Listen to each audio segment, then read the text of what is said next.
I'll just do this, the chorus for the intro. Okay, perfect.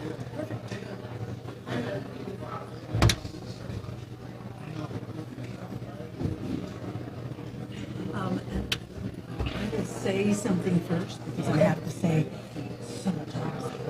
Oh, okay. Yeah.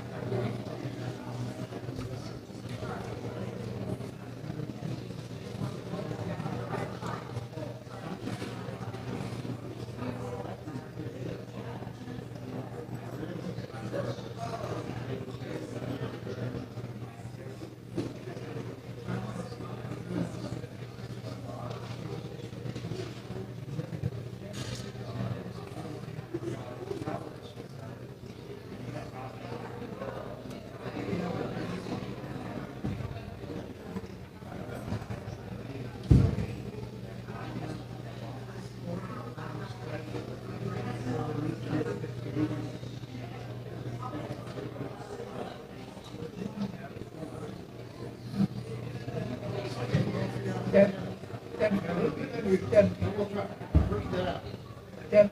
Okay, I will ring the ding. Oh, I don't have a microphone.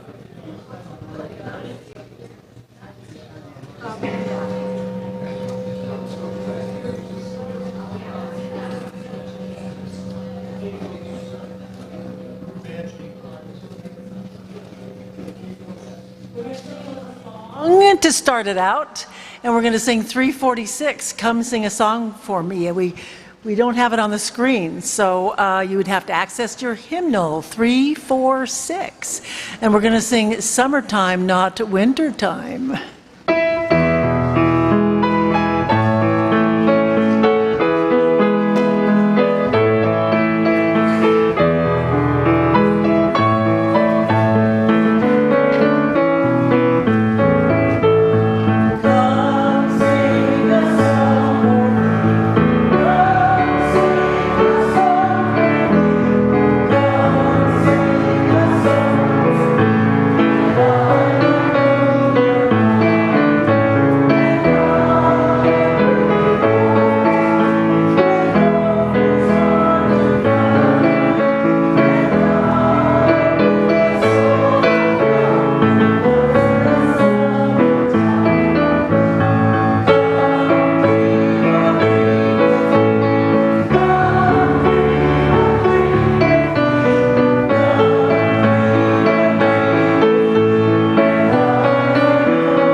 Now we're going to have some opening words from Todd.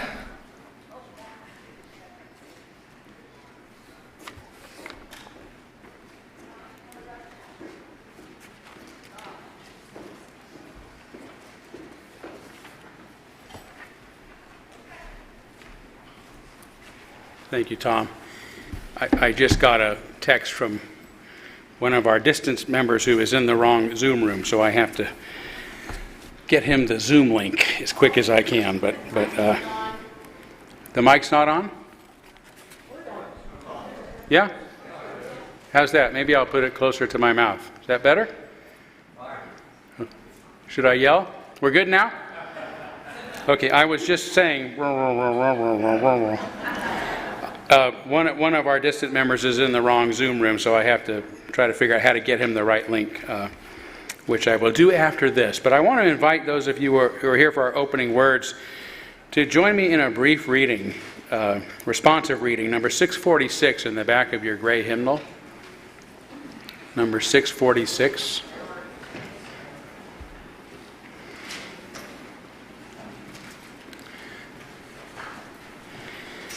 And I chose this one because I'm probably one of the few people in the congregation who has really had access and opportunity to go back and look at some of the old minutes from previous incarnations of our congregation, from way back, even to the beginning. And something that we're doing now is something that has been done by people that we never knew and never knew who we might be. And I think this helps us keep that in perspective. So I will begin and ask our congregation to be the respondents. We clasp the hands of those that go before us. We enter the little circle of each other's arms.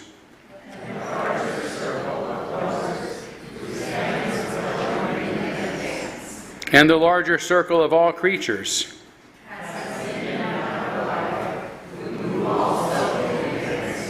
To a music so subtle and vast that no one hears it, except in fragments. Thank you. Now I'll take care of this minor issue, and then I'll be back with you. Is that right, Tom? Yeah, for your report. Yeah. Can you let me know when? Okay.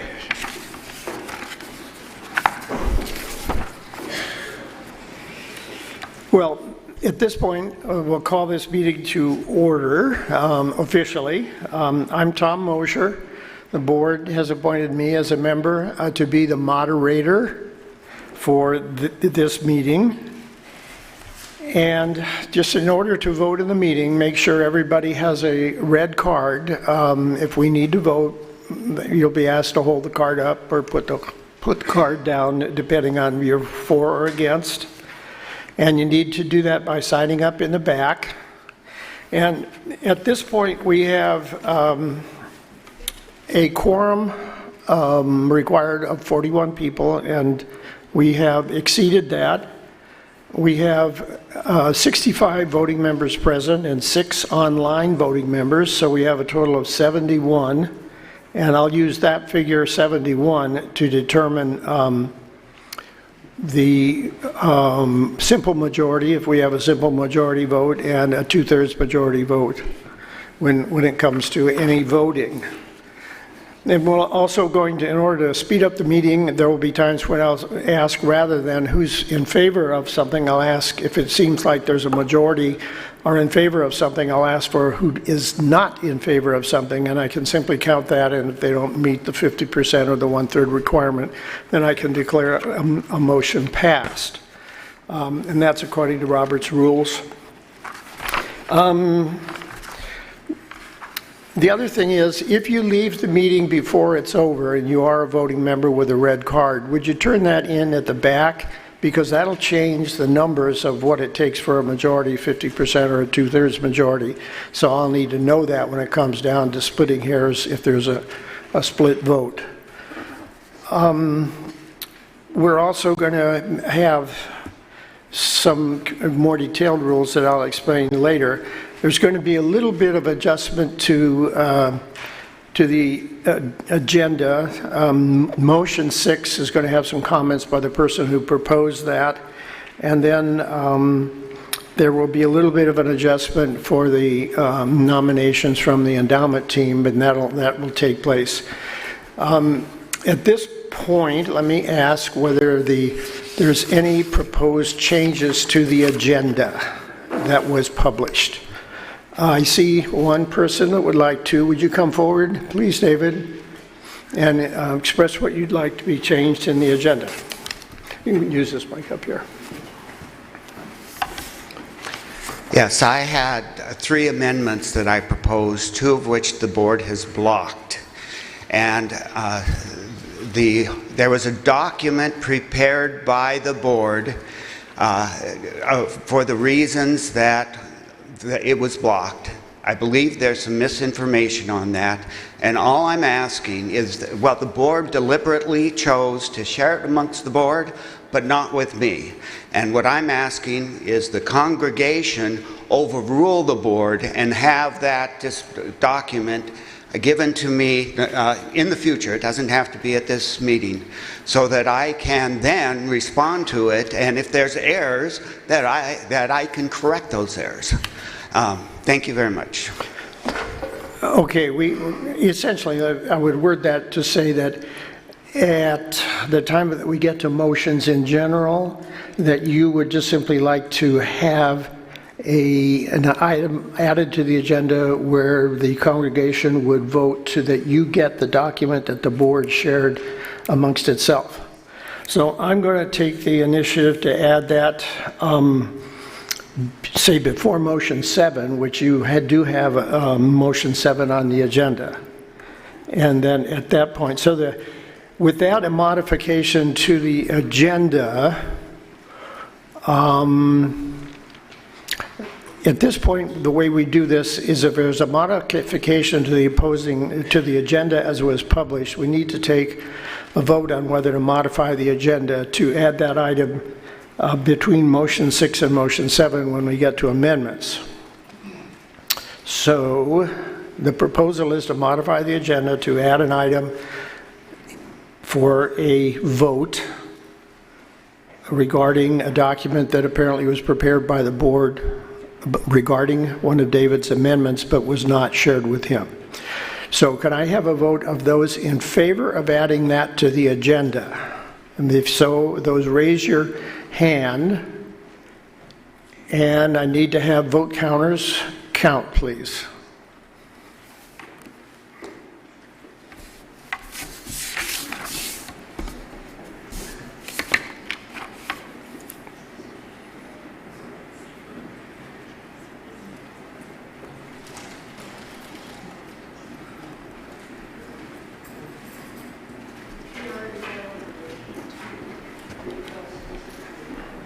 We have 73 people signed in now. Okay, we have 73. So how does that break down? I didn't do the math to find out what 2/3 is, but Okay. it's probably going to be 20. What's it's probably going to be? 73. 47? 73. 2.5 would be 37. Maybe 50%.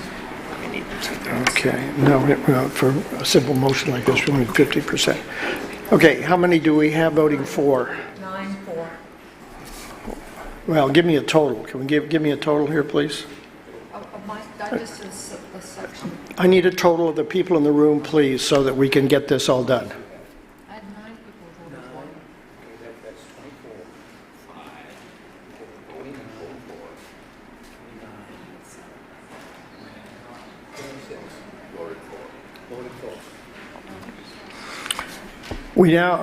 I've just been notified we have 73 eligible voters, which would be a requirement of 37, and you're just showing 36 votes.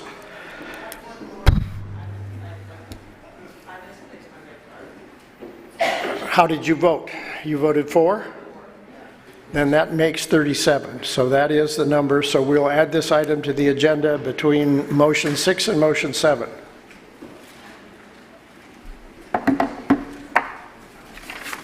Okay, then the agenda has been changed, and we have, by unanimous consent, we will adopt that agenda, which now includes this slight modification between motion 6 and motion 7.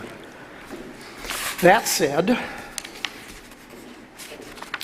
let's see, I have one more calculation to make here just to make sure that I have all the numbers in order. Hang on a second here.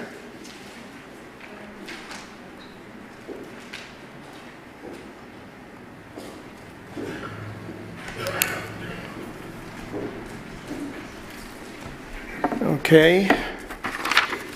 Then the next item on the agenda is some parliamentary comments from me that probably most of you have heard before. There might be some point in time that I might recess the meeting if I need to consult Robert's Rules of Orders or the bylaws, if I don't have them immediately in hand. I want you to be aware of that. I will try to summarize any motions made and to declare whether they passed or failed. Sometimes, if it's clear there is no opposition, I will do it approved by unanimous consent. Some motions are approved by a simple majority, which would be 50%, which is the 37 I just mentioned. Some motions, amendments to bylaws, require a 2/3 majority approval, which would be 49. And it's really important if you leave the room, as I may have mentioned before, that you let the people know at the table that, because that changes the numbers, obviously. We've determined that all the people who have red cards are voting members. The proposer of a motion can take 4 minutes to address their motion. Other people would be restricted to 2 minutes, and we'll try to alternate between those pro and those con if it comes down to that. Then you can only address a motion once until everybody has spoken, and then you could address it again if you felt that would be necessary. And when you do speak on a motion, please say why you're for or against it to start off with, and then why. However, in the interest of time, if you can avoid repeating what someone else has already said and simply say, I agree with so-and-so, or I agree with comments already presented, that will get us through this meeting faster, because the important thing is to get through this meeting in a timely fashion, and that will help. Of course, listen quietly, respectfully, and don't interrupt a speaker. There are a couple of things that you can interrupt a speaker for, and that would be a point of order, which would be asking me, is Robert's Rules and the bylaws being followed? And another one would be a point of information. If somebody is presenting something and you think it's important enough for you to say, would you clarify that point? Ask me, not the person, about that kind of thing.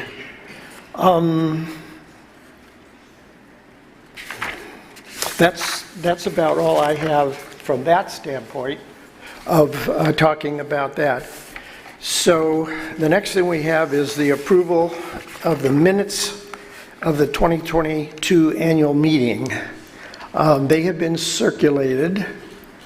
If there are any corrections, would you please indicate so? Okay, seeing no corrections, by unanimous consent, I declare the minutes accepted from the 2022 meeting.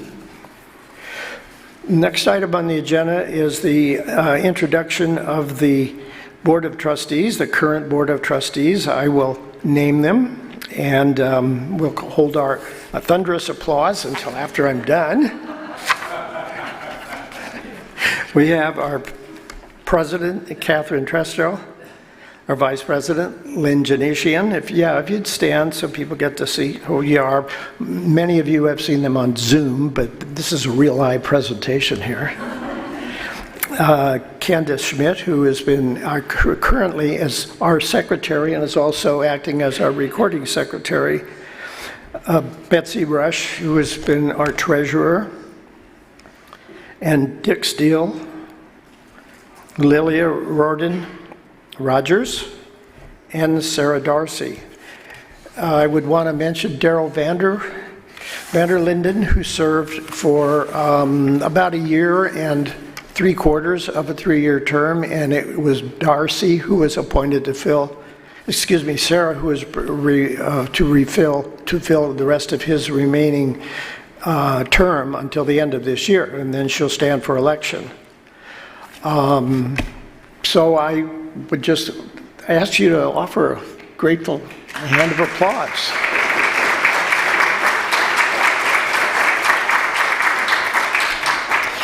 And at this time, let me deviate slightly and say that we are lacking at this time a recording secretary. And a recording secretary is so important because although we have a secretary who does all kinds of official things, It's very hard for the secretary as a trustee to participate in the meeting if we don't have a recording secretary, because obviously he or she is taking all kinds of notes and trying to make things. A recording secretary's job can be fairly brief. It has to be regularly after 10 board meetings and things like that. But the important thing in minutes is motions and a reference to reports. You don't need to record your version of any dialogue that took place. If there's a debate that lasts for 40 minutes in a board meeting, you don't need to really write that down. You just need to write down what the motion was and did it pass or fail. So it's not that arduous of a job. And I've been a recording secretary in the past for 5 years for other organizations. I can help anybody that would be willing to investigate and take that task on. So please talk to me or one of the board members about that. Very important job. The next thing on the agenda is to set the date for the 2024 annual meeting. We've not had to do this in the past, but it's very helpful to have a date for the future board meeting. Excuse me a minute. We're up to 75. We now are up to 75 voting members, which changes all the numbers again. So when we get down to taking the vote, we will be changing the numbers again. Find where that is. 75.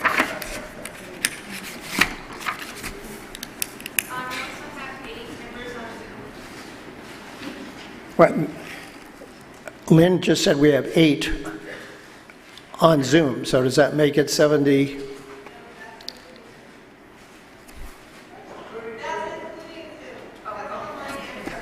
She's got it? Okay. Okay, so we'll have to change the voting numbers for other motions. But we do have now, let me see. Okay. We'd like to set the 2024 annual meeting on June 9th, which is a Sunday. And that puts it the second Sunday of the month and avoids Father's Day, which is the third Sunday of the month. So to see if there's no objection to that date, raise your hand if you object to that date. Okay, by unanimous consent, the 2024 annual meeting is set for June 9th of 2024. And this helps us plan other events around that date that might be important. Next is a presentation of candidates and voting on those candidates. And the first presentation is candidates for the Board of Trustees, which would be by Nancy Avery.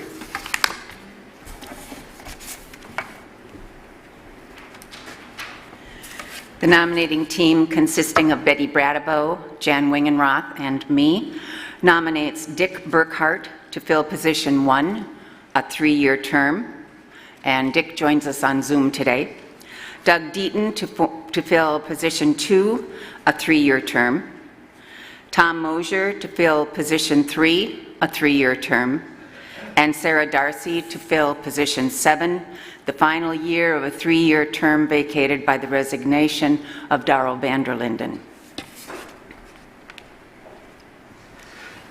According to our bylaws, if there's only one candidate for a position, the moderator can declare by unanimous consent that they are elected. So those persons just named for those 3 positions, and including Sarah, for that position are thereby elected.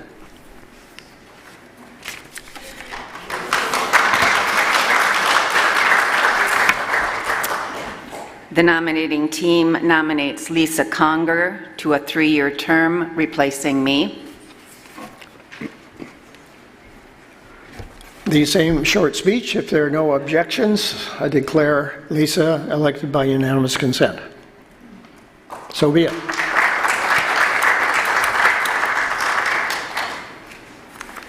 Okay, the next item on the agenda is the endowment team candidates by Karen Dorn-Steele.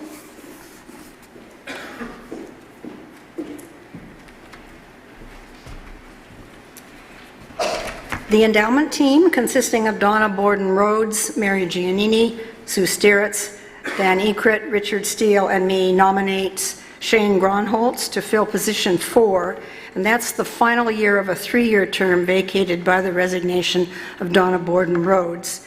And Sue Stieritz to fill position 7, which is a first 3-year term, having served the latter portion of the previous 3-year term due to the resignation of Marie Bjork.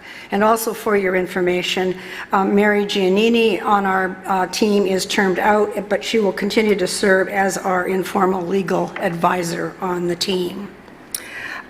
Before we continue with today's business, your endowment team wants to thank outgoing member Donna Borden Rhodes for her many years of service. While the endowment represents a collective gift to the church's future, Donna has been a very rich gift of her own to the endowment team. For decades, she's helped shepherd our funds from a modest $10,000 in the 1990s to $200,000 in the 2010s to over $770,000 today. We'll miss her engagement and our institutional memory. Thank you, Donna, and you deserve a rest.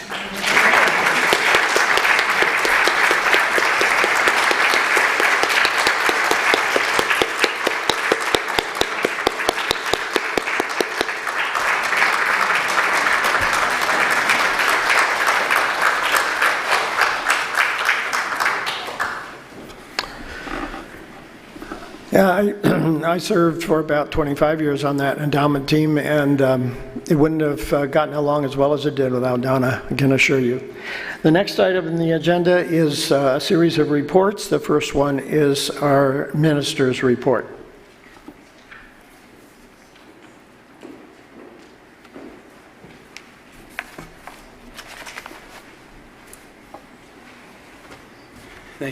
Thank you, Tom. I think I might have probably given my minister's report during my sermon, so it probably doesn't make sense for me to take too much time. My official report you'll find in the annual report, so I don't need to go over this too much. But what I would like to just say real quickly is, my feeling about our post-COVID existence is a positive one. Even though our in-person numbers seem to tell a different story, when we combine those with the many folks who continue to stream with us and Zoom with us, our attendance is actually very high. We have more people actually streaming with us and Zooming with us than we do in person yet. That is not an anomaly for our congregation. That's true of most religions these days. After the mandates were lifted, church attendance in the U.S. Went very quickly, rose to about 65% of what it had been prior to the pandemic, but then it plateaued there with another 35% staying on Zoom. We have folks streaming and Zooming with us from all over the world at times, but certainly all over the continent. And coming at us from different time zones. But about 80% of those who live stream are local members. And the line is not clear cut. We have about, some folks will do both from time to time. Some stream and then they come, and some just pretty much do one or the other. So it's hard to just sort of separate ourselves, and I hope we never do segregate ourselves as the folks who are in person and the folks who are streaming, because this is something that everyone takes advantage of, and it probably is the new normal. So I hope you can adjust your paradigm around that new normal and a new way of being in community and serving our community, whether we prefer being in person or not. So I would also comment a bit on the financial state of the congregation, and then I'll probably be quiet. Our budget is going to be a lot lower. We didn't receive as much as we had hoped during our generosity campaign, probably about $60,000 shy of what we were hoping to get, and that will cause us to make some necessary cuts this time. I think I will try to take most of that myself, so that's not a problem. What I would say is that I'm surprised it took us 4 years to get here, right? Because we had a really big blow about 4 years ago when several of our members left, and there were some very large contributors among that group.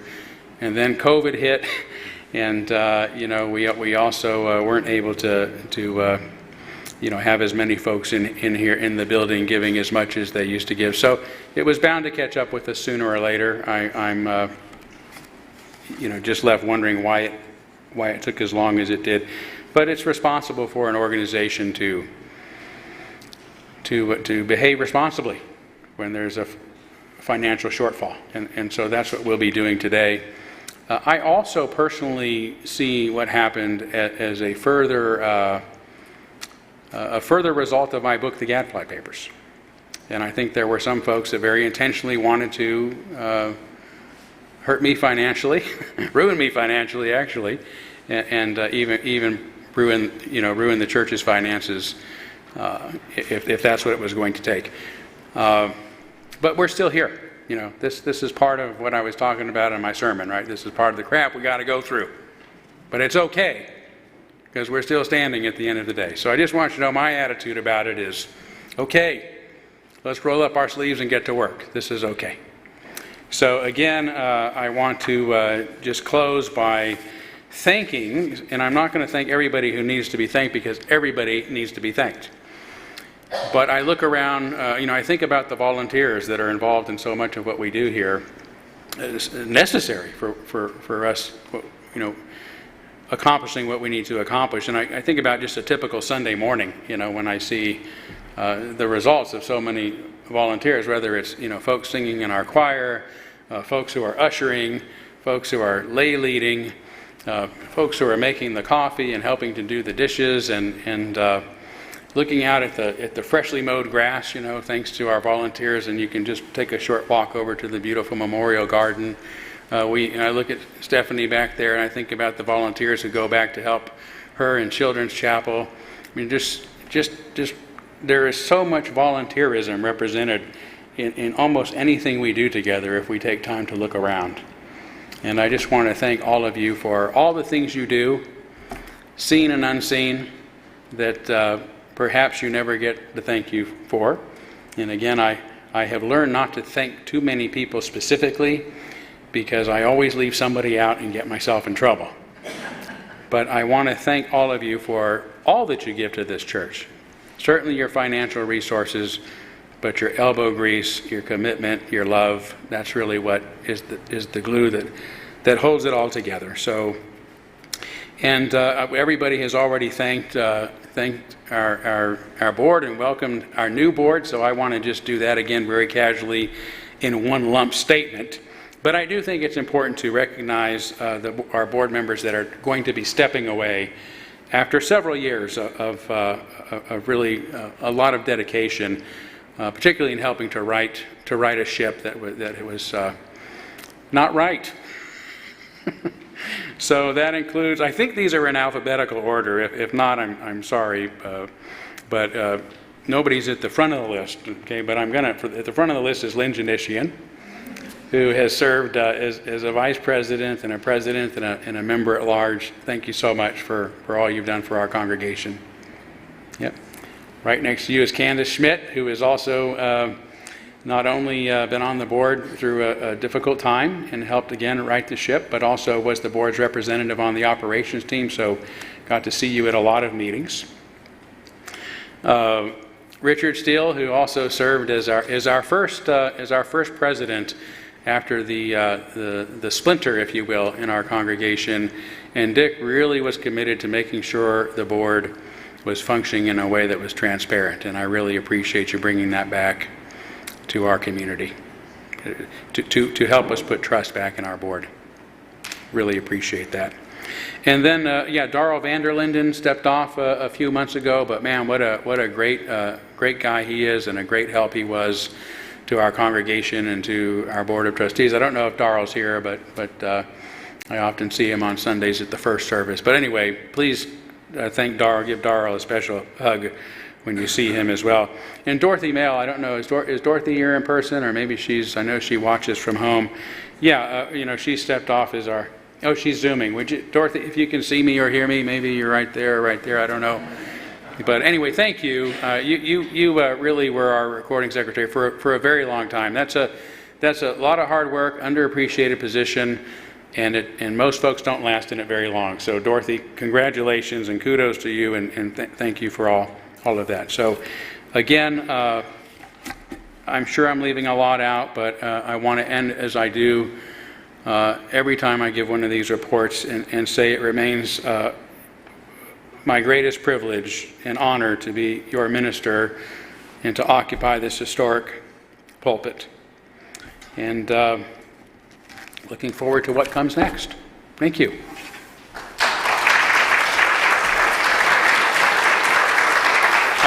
I've also got to thank Tom. He's been our parliamentarian in many ways, but particularly during these meetings for the past 2 years. And you're so smooth, my friend. You really are. Thank you so much. We are in good hands with Tom Mosier. Thank you.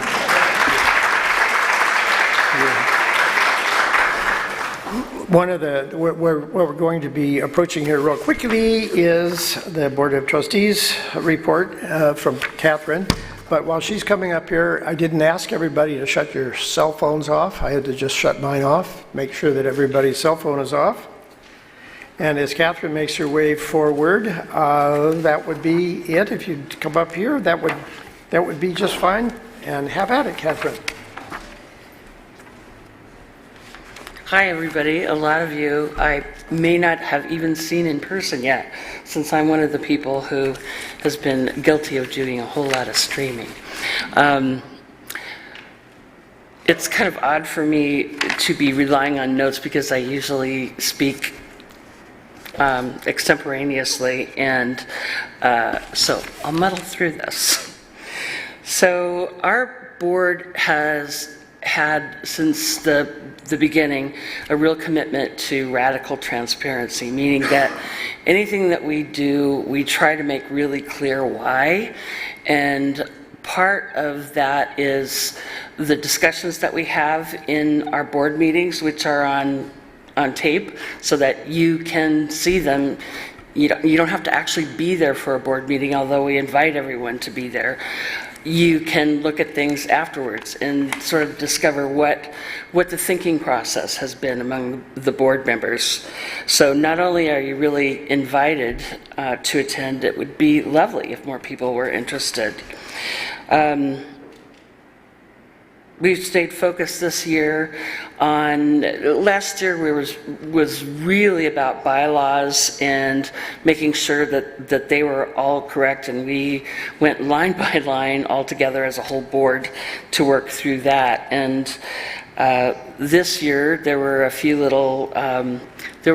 things that were what we call housekeeping items that we're going to be bringing up later today. But policies and procedures has been the main area that we've been going into for this last year.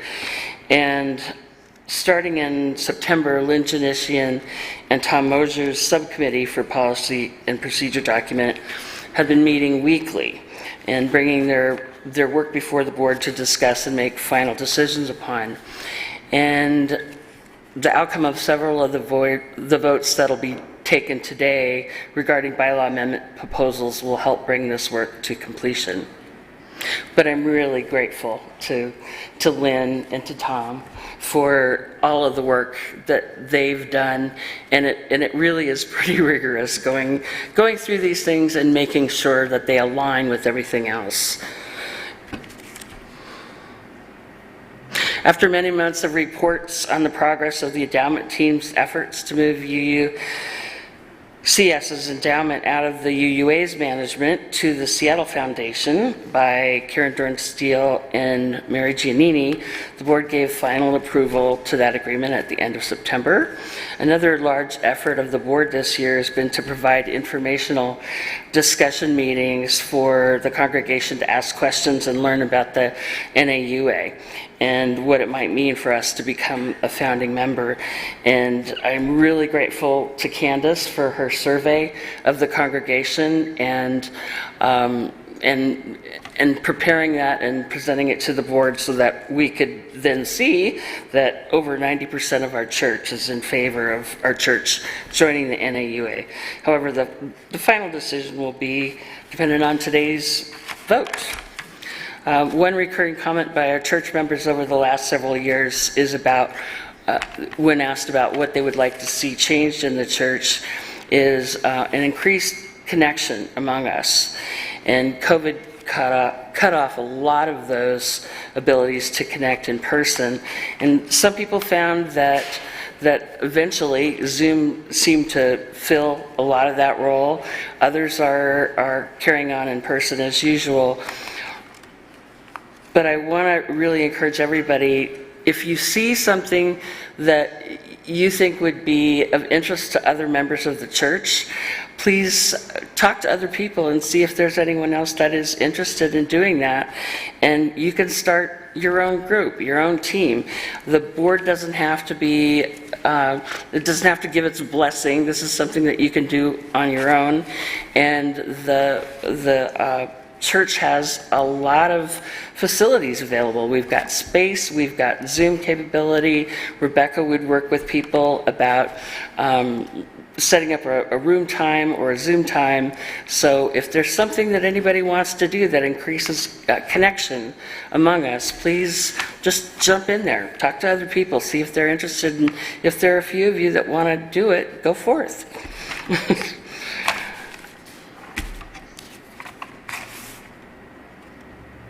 And I just want to talk about each of the board members that I feel so lucky to have had the chance to come to know being on the board. Really a stellar group of bright and fun and interesting people to work with, really committed people.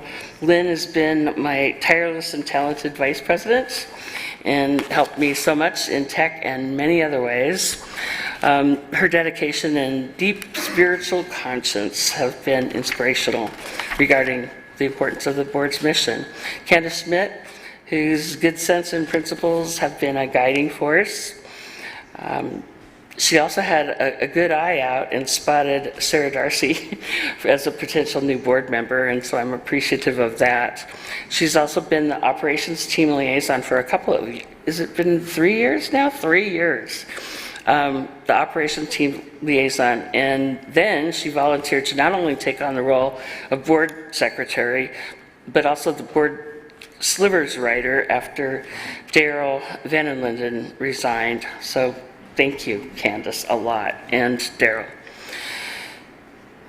Also, we got really spoiled having the recording secretary be Dorothy Mell, and she really was terrific and there every time and great notes, and it would be lovely to have somebody that's not a board member to do that, so I hope you will consider that.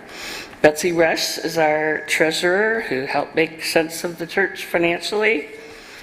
She's grounded, clear-thinking, good humor that's added to every meeting. Richard Steele, who is especially good at rewording complex board statements and making them more exact as to the board's intended meaning. We have lots of word definition discussions, which is one of the fun things about being on the board. May sound a little nerdy to some people, but I think we love it. Lilia Worden-Rogers has brought her good energy, ideas, and commitment to promoting OWL, and I hope she continues to be enthusiastic about that, because I still think there are ways to make a difference. And Sarah Darcy is our newest member who's still finding her feet, and we're glad for her interest and willingness. And while Tom Osher's not been a board member this year, he's there every time and researches everything in great depth, and gives such a wonderful perspective that relates back to the letter of the law. So we always feel safe with him making these invaluable contributions, and it's wonderful to think you're actually going to be a board member this year. So thank you all. It's been wonderful working with you. I couldn't encourage you all more. If you think you might like to be on the board, run for it next year, because it is a way to really truly get close to some wonderful people, and I've had a really good time. So thank you all.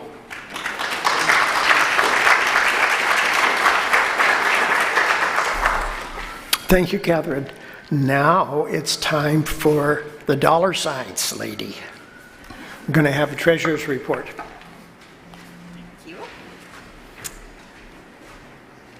Okay, can you hear me all right?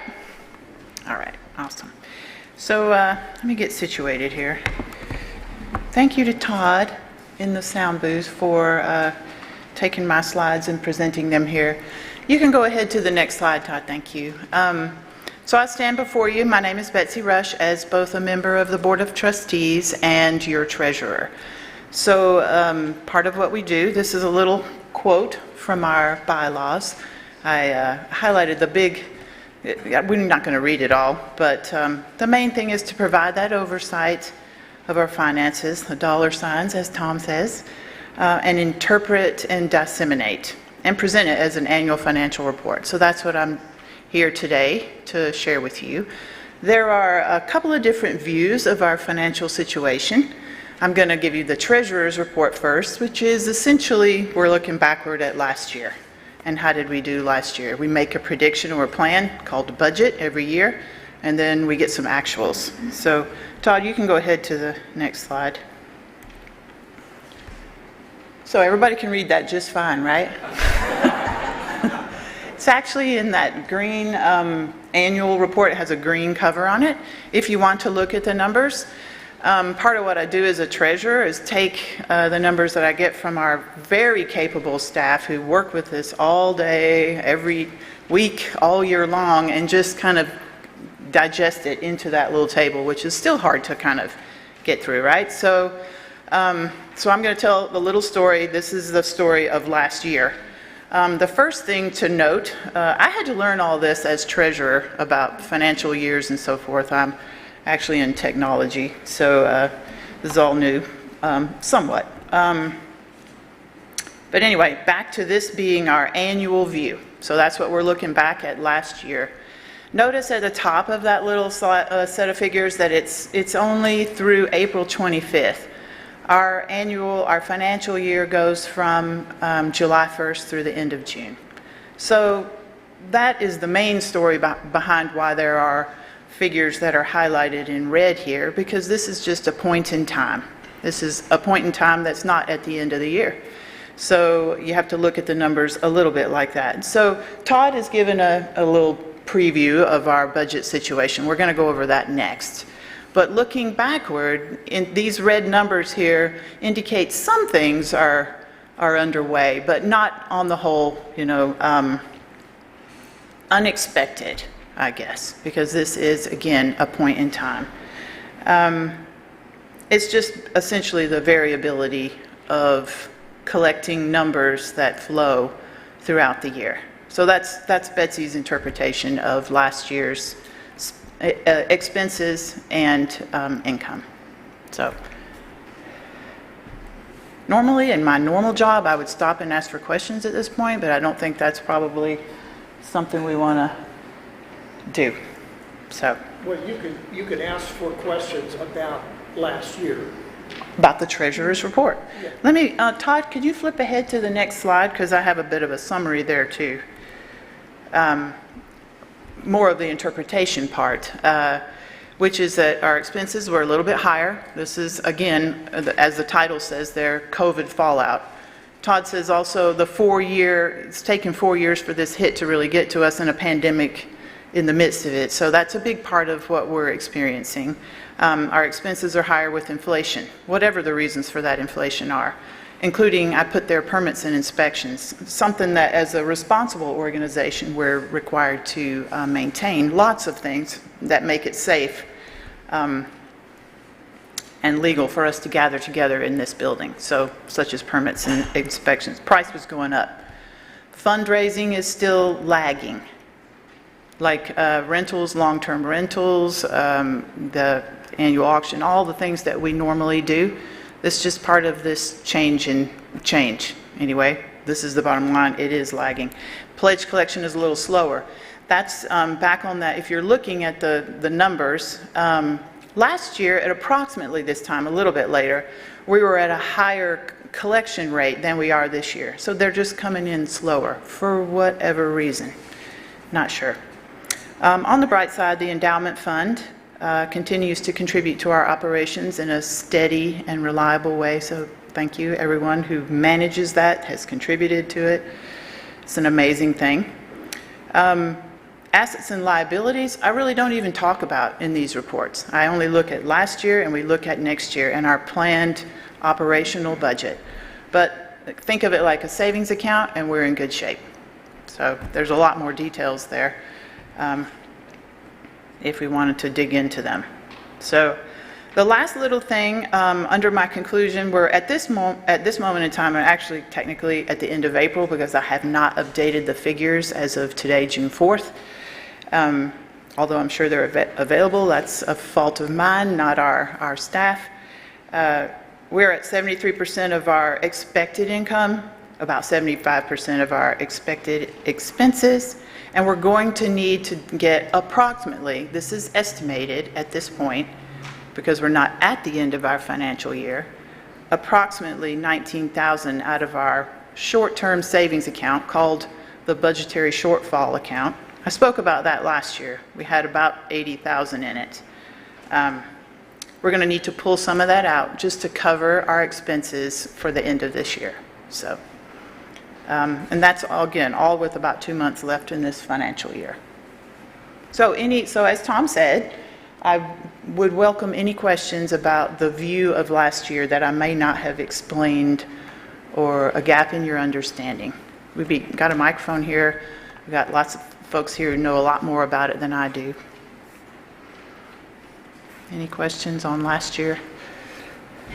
Come on up, Okay, Tom. seeing no questions, we'll move to the next item in the agenda, which is the consideration of the budget for 23-24. Yes, yes, thank you. Which is also me to present. So you can go ahead, move ahead if you would, please, Todd. Thank you. Couple of slides.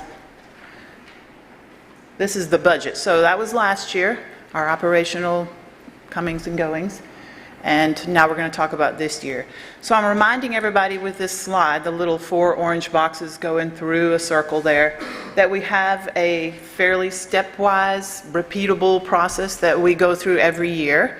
Any and all of you are welcome to participate in the summits that we have. How it generally goes, come back, computer. We put together a budget. A budget is drafted. That's the box in the top left corner. That's usually done, quote unquote, internally with our staff, the folks who, Todd and Rebecca, the folks who are very close to it. They use last year's and they put together a guess, right? And then the team, the church teams, many of them come together, including our finance team, our operations team, the board of trustees, the treasurer, anybody that's interested, and we kind of start hashing it out. Here's what we see, here's what we need to do. And we make a plan, because that's what budgets are. Then we have our generosity campaign, March through May, and then if necessary, we have a second budget summit. It was necessary last year, and it was necessary this year. In other words, and what that means is we have to reckon with the results of our generosity campaign and our plans as a responsible organization. And that's what we did back in May, and what we're going to talk about now is what we came up with and the adjustments that we made. Now, Todd's already talked about some. Before I go into the adjustments, let me talk a little bit deeper. Todd did mention about pledges are just not coming in as we planned or hoped. These are just the numbers. Again, we can interpret these together. But our total number of pledging units, if we get very nerdy, or pledgers, has been reduced from 162 to 135. About 26 within this number have lowered their pledge. And let's think back to, I would conclude inflation, at least in part, right? 18 didn't pledge at all, with that being about $20,000. And we kind of attribute that, and I'm at some level repeating things that I'm I'm taking from the professionals who are much closer to these numbers and this analysis than I, about aging out, essentially. We can't ask people who have now moved into the nursing home to continue to, or wherever, whatever their situation, right? So that's just happening to our church. Like probably, Todd would say, every church, and probably we've seen it with most every church. So that's a little bit of the income story. So we had to make adjustments. Oops, Todd, I never told you to go ahead, sorry. 2 slides. Thank you. So these are little summaries of the adjustments we've made. Also in that packet of material that Rebecca handed out, there's a very detailed, I think it's stapled together, it's got lots of charts, a very detailed analysis in line by line of what's in the budget. I'm just kind of describing a summary. As far as income goes, we have a small, but perhaps significant, plan for increasing our long-term rental. That's the first green arrow pointing up under our income. We don't expect any we don't expect to increase our fundraising. So that changes our plan. That may have been our fault the last couple of years. We kept expecting our fundraising to be coming back up, but it may be like in-person attendance. It's at some sort of plateau, and we're going to have to change things up. Like Catherine said, we welcome ideas. We welcome ideas on how to do that. And then just pledges down. We're planning on pledges being down, and that's based on our campaign, our pledge campaign. Then comes a bit more painful part, planning for expenses. So we have a 25% reduction in our ministers' compensation package, I should say.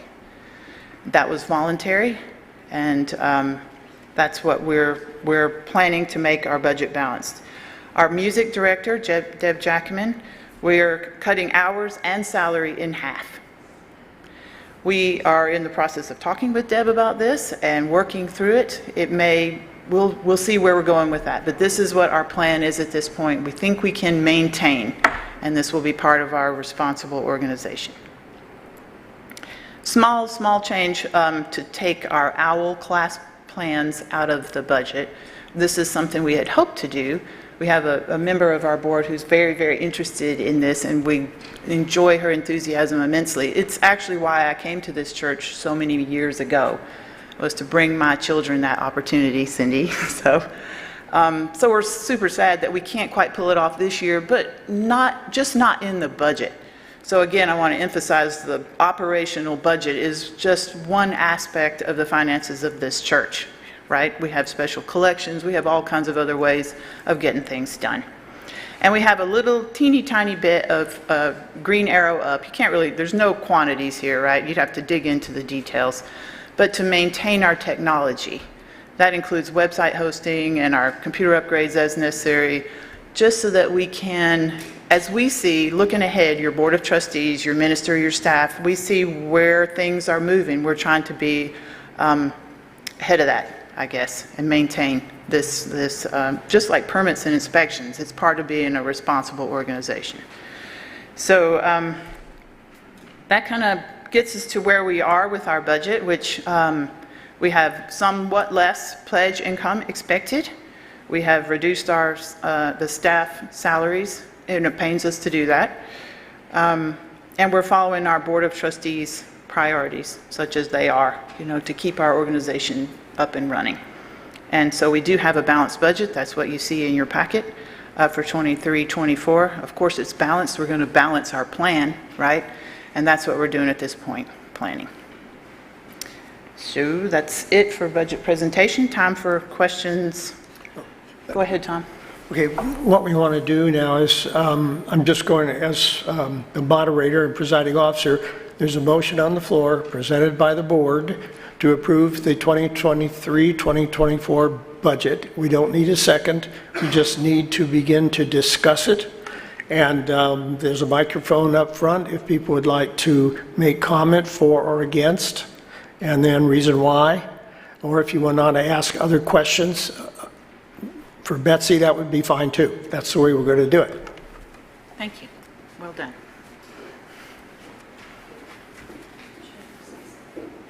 Right here, Karen?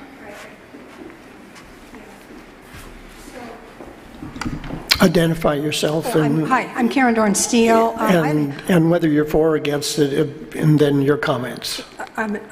Again, for the budget? Yeah. Right. Yes, I'm for the budget, but I had a question about money that would come in between April 15th and June 30th.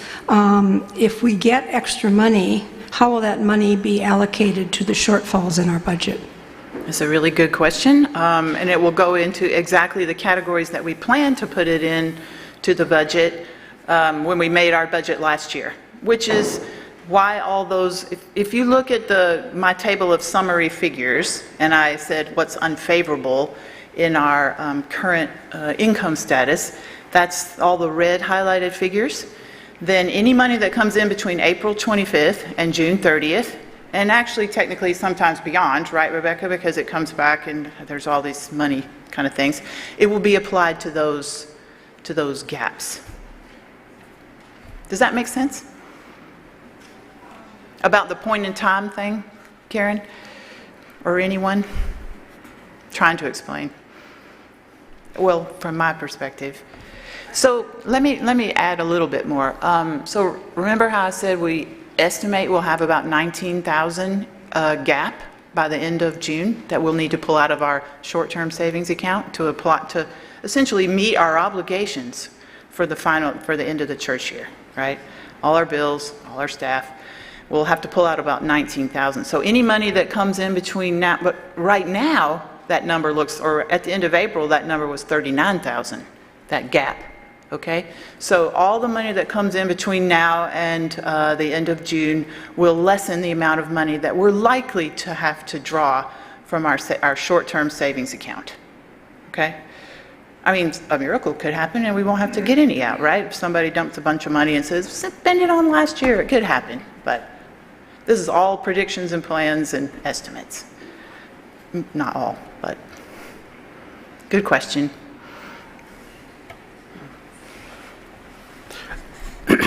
I'd like to take my hat off as a moderator and ask a question. Sure.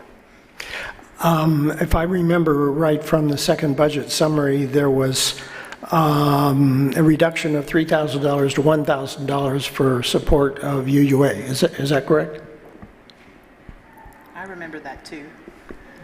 Well, I think, Tom, was that not due to the, by the way, part of being a responsible organization is that we're members of other organizations. I meant to mention this, such as the Spokane Alliance and the Unitarian Universalist Association. We have committed to be a part of them, and we have an obligation to pay dues. And those dues are typically relative to our income, which is handy. So right? So I believe that's why. Isn't that why our dues to these organizations are relative to that? Yes. Yes. They're supposed to. Yes. Okay. That sounded. Well, in other words, yes for Spokane Alliance, no for UUA. Right. We're not giving them what they would expect relative to our. Well, that is true. Let me repeat what Todd said. So I indicated that our obligation to organizations we're members of was the same, like UUA and Spokane Alliance. That's not necessarily true.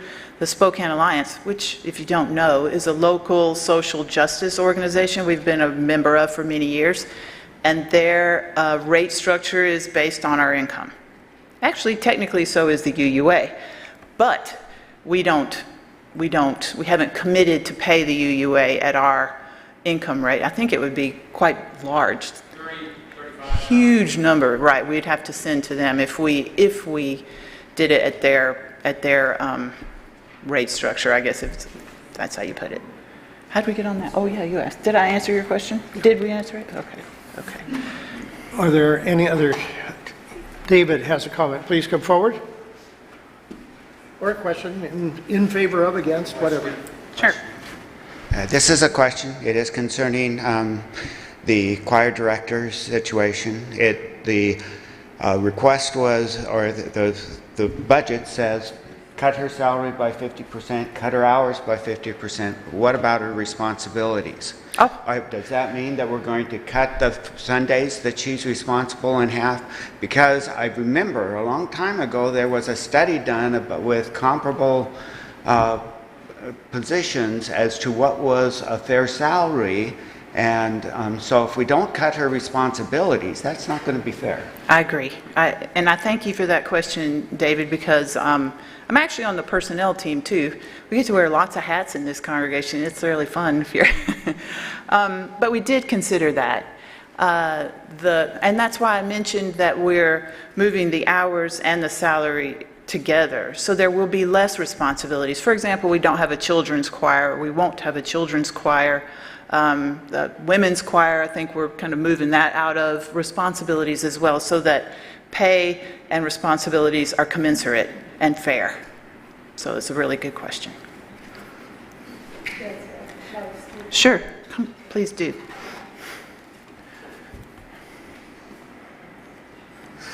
Actually, I was a little surprised when I asked for a quote, current job description, because I think things have changed over years and not been documented.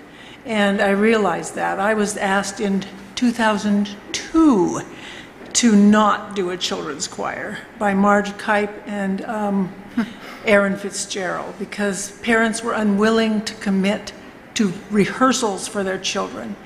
Now, I tried to resurrect that several times and could not. The other thing about the, quote, women's choir, that too, as Todd said, sometimes things age out. So I think that was running for 6 or 7 years, and then people were not willing to commit to it. So what I did was I changed to shorter ad hoc ensembles. So for instance, if you were here in September, you may have seen a men's ensemble sing last fall. Dick was in that, and were you, David? I can't remember. Yeah, okay. We did that ensemble. I couldn't find personnel to make a women's ensemble run this spring. I have in my job, and I think we are running into some volunteer problems. It's certainly, I will say, for music that we had been. You see how the choir has been reduced in numbers. And things change, as Betsy mentioned, you know, people age out of things, of course, or I know that with COVID, people got out of the habit of coming to choir. And we've had people move away, we've had people die, we've had all those things happen. So our choir is as small as it's ever been, sad to say. I have worked very hard this year and have to tell you that without the results that I normally can get because of lack of volunteer participation. So that's, I believe, one legitimate reason that my job needs to perhaps be reduced is because I haven't been able to produce the results because of lack of volunteers. Probably 75% of my job is determined by working with volunteers. Other parts I have more control over. One thing that will need to go away, which makes me very sad because I put hundreds of hours into this last fall, was our solstice service. Actually, what used to happen is that's a women's choir, so the solstice choir was the fall project for women's choir, and then a women's choir was the spring project on its own. Well, that spring portion has been gone for quite a while. I did try to resurrect our solstice service last fall. We were going to do it and then hit a really bad wind chill and weather, and it really tore me up to make that decision, but I decided that we needed to be safe, err on the side of safety, and so I had to cancel that event after hundreds of my time and volunteer time was put into it. So those are the kind of things that are hard, and of course, on a half-time salary, I won't be able to do the solstice choir. It just won't be possible. Thank you. I think you've hit all the reasons and answered to David's question, and I appreciate it so much. You bet. Okay. Thank you, Deb. Are there any other comments? and come forward. You have to speak at the microphone. Hold it, wait until you get to the microphone, please. I understand. No, I yeah, understand. yeah, swing it around so he can hear you. I think I understand that we are still making some contribution to the UUA, is that right? And I'm curious as to why we are doing that to an organization which has treated us pretty badly. Is there any reason why we do continue that, and rather than contributing to the new North America Unitarian organization? Okay, your question's addressed to me, and I would ask, does anybody in the audience want to address that? Okay, Todd, please.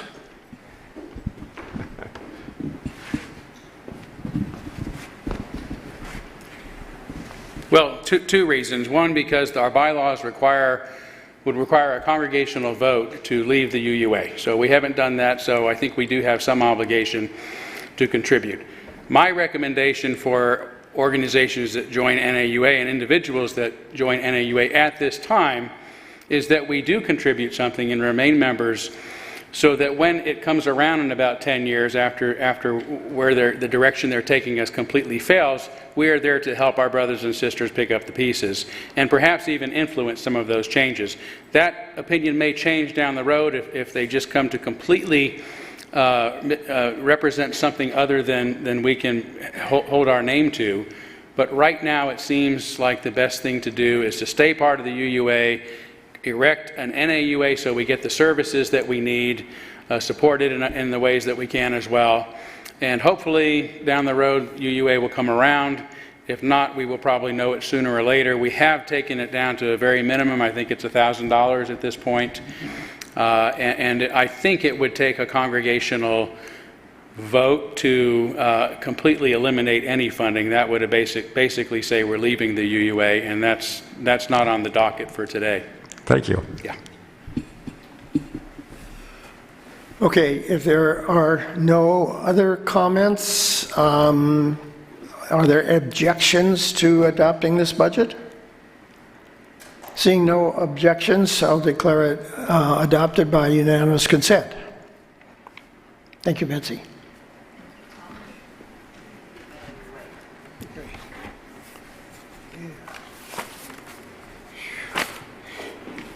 The next, let me point out, we're down to just a little over 45 minutes to hit our target vote, and we have one hell of a lot of stuff to do yet. So everybody needs to be as brief as possible in order to get us out of here. The next one is from Candace, which would be our congregational survey on the NAUA affiliation and a consideration of a motion to join as a congregation. I'm going to read from a script, and you all should have it in your packet if you want to refer to it later.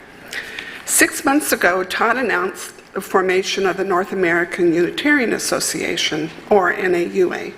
In his December 4th, 2022 sermon, Todd spoke about the need in liberal churches for this new organization.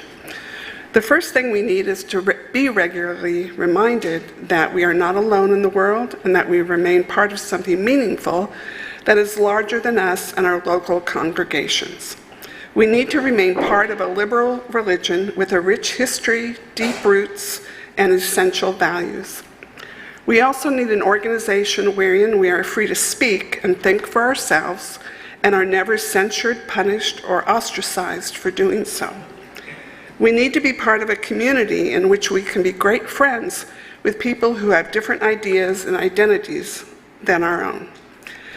Today, NAUA is providing individuals and churches in the U.S. and Canada with an association dedicated to promoting liberalism and humanistic ideals and to support those individuals and organizations in furtherance of those goals.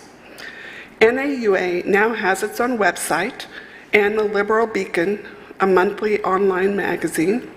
NAUA offers educational opportunities through the NAUA Academy and monthly in-person and online worship services to its members. Liberal ministers have formed a ministerial support group that is also developing a referral system so that UU congregations in search of a minister can identify individuals who truly support traditional Unitarian values such as freedom, reason, tolerance, and the worth and dignity of every person. Earlier this year, our Board of Trustees sent out a survey to the congregation asking for member feedback about UUCS becoming a congregational member of the NAUA. The board is very thankful to all who responded to the survey for expressing their opinions and concerns. Of the 112 members who responded, 92% voted yes to the UUCS joining with NAUA. A small percentage of respondents were either unsure or voted no. The Board of Trustees strongly supports our church becoming an NAUA congregational member. We believe being part of a larger community whose values are consistent with our own is vital to the life of our church. However, it is the congregation who is given the authority in our bylaws to decide whether our church will officially become a member of any new organization. At last year's annual meeting, a major revision of our bylaws was approved by the congregation. Included in that revision was an addition to Article 1, Section 5, in which it now states, initiation or withdrawal of UUCS membership in the Unitarian Universalist Association or any other organization shall be determined by at least 2/3 majority approval of members in attendance at a duly convened congregational meeting. It is the board's hope that members in attendance at today's meeting will formally approve our church's membership in the North American Unitarian Association. I hereby move that the Unitarian Universalist Church of Spokane become a congregational member of the North American Unitarian Association. Thank you. Since this motion was really presented by the board, it doesn't need a second, since all of the members on the board are in fact our members. But what we do need is a 2/3 vote, which based on the number of 75, is that correct, Rebecca? 74. Okay, get my calculator out again, make sure we got this right. I think that's 37. You think it's back to 37?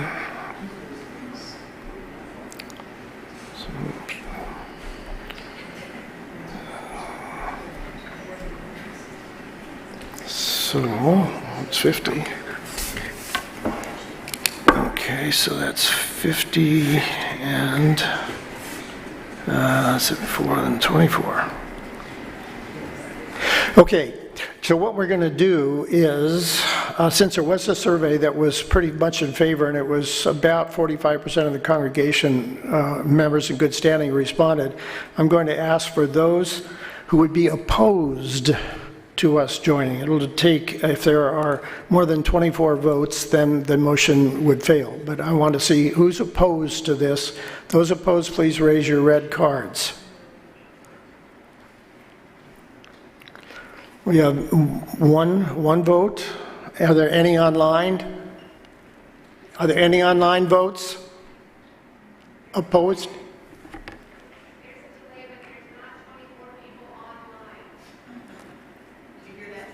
There's not 24 people online, so... Well, but is anybody opposed? That's what I need to know.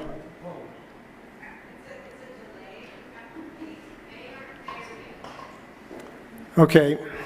Well, we only have one opposed, so I'm going to declare that this motion to join the NAUA is approved with one vote in opposition, or maybe 2 or 3 who may be online. Thanks.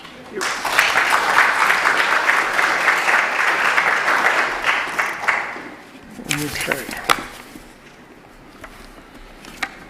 Let's see, where am I on this thing? Okay, we're now down to the bylaw amendments. And the way this is organized is there are 4 motions proposed by the board, and they're going to be summarized And the first one being a series of housekeeping amendments and one or two ones that are a little bit of more of a tweak than just a household amendment. But this is going to be Lynn Janesian, and because the board recommends it, of course, the board is for it. You can speak up here if you like.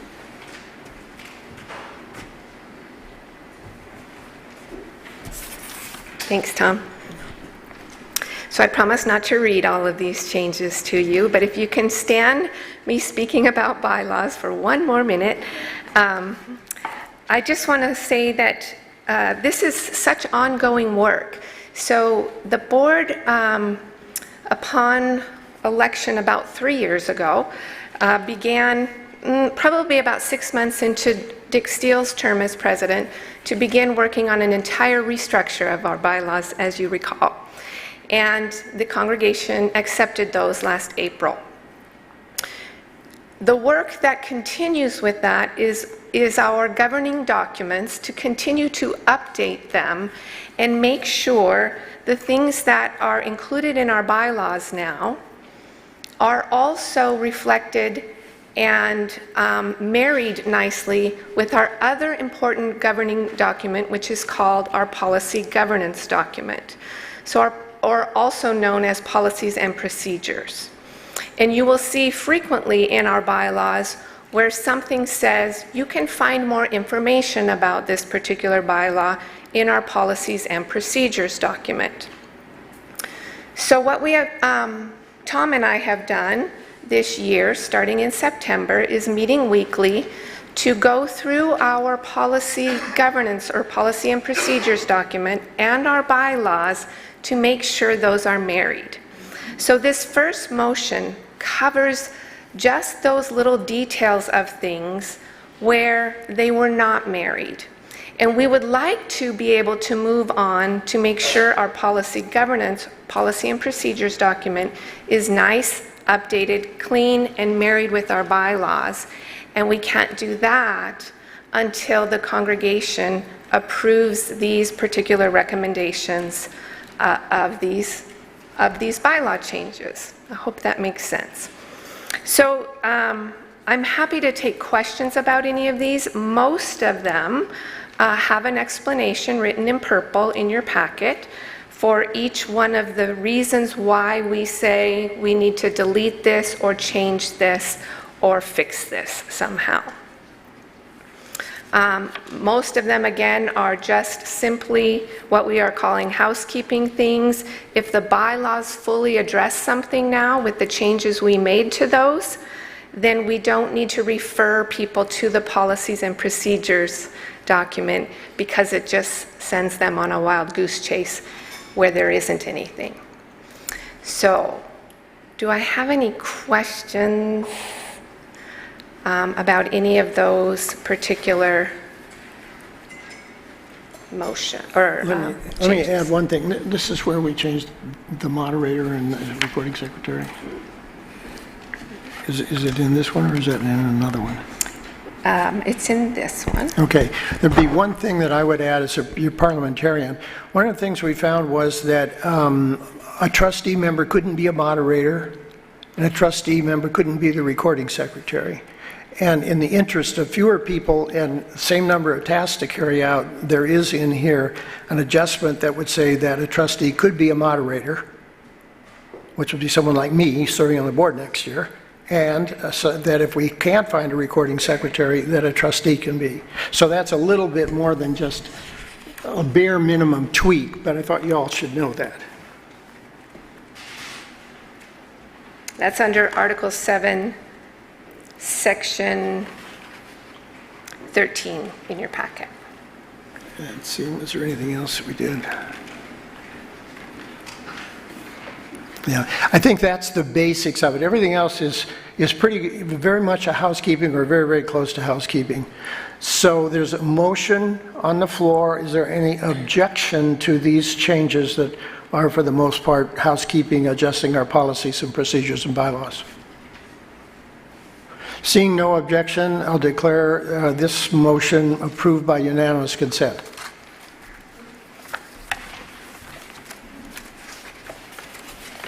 let's see, where am I? The next motion is an amendment to Article 16 with regard to amendments, and that's going to be presented by Candace Schmidt.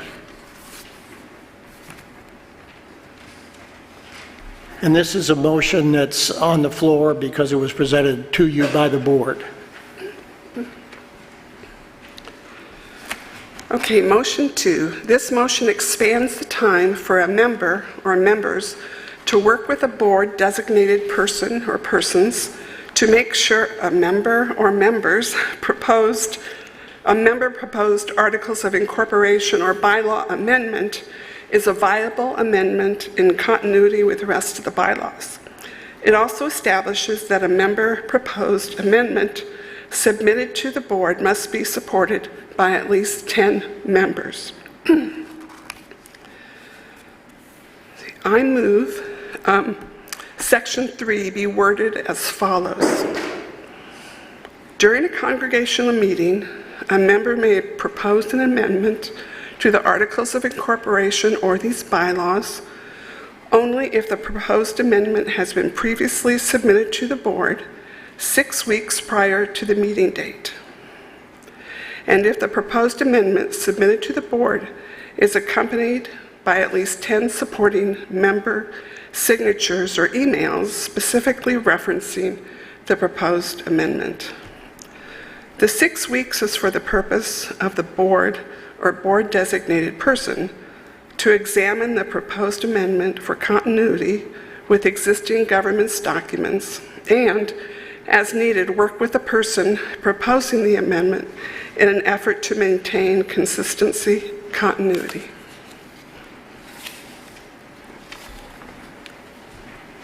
Okay, the amendment is on the floor. It's been seconded because it was submitted by the board. Are there any comments or questions about it? Were you indicating, David? Yes, certainly. Come forward, identify yourself, and speak for or against it.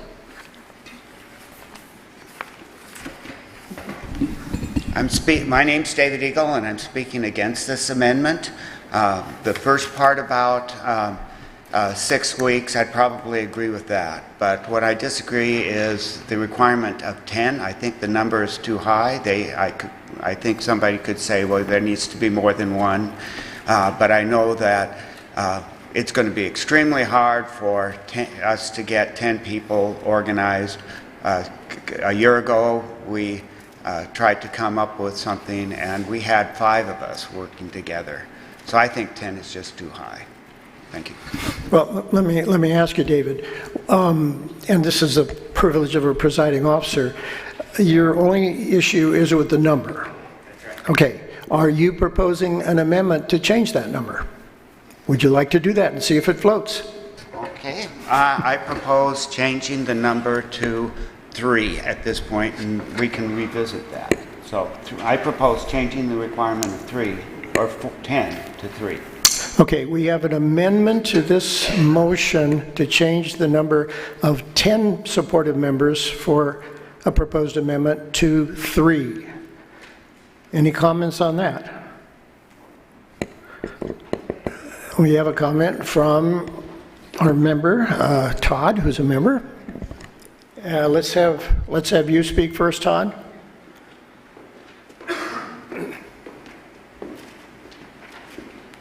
I think 10 is a very reasonable number. It takes 25 congregants to call a special meeting, so 10 is less than half of that. Last year we had two congregational meetings. One was a special congregational meeting to accept bylaws. And during that meeting, the congregation voted not to discuss those bylaws, but trusted the work they had seen and didn't want to spend all afternoon having discussions about them. We ended up having a congregational meeting in which we spent all afternoon because, as David said, about 5 people wanted to discuss those changes, something the congregation had already said it didn't want to do. It would seem to me reasonable to know that before the entire congregation spends a couple of hours discussing things that we actually want to discuss them. So I would be opposed to the change. I think 10 is a reasonable number. Thank you. Jean Larson next. Can you lower the mic? Will it come down to you? Well, okay. I was just going to suggest that the board can propose amendments with 7 people, so I think the congregation should be 7 also. Okay, but the motion on the floor is to change 10 to 3. Are you in support of that motion or not? No. Okay. So are there any other comments? Okay, we have an amendment that would change a number of 10 to 3. And I know there's some favor and some in opposition, so I would ask for those opposed to changing from 10 to 3, raise your red cards. I'm going to declare the amendment failing by the show of the number of red cards in opposition of changing 10 to 3. So now we're back to the main motion. Anybody else wish to address the motion?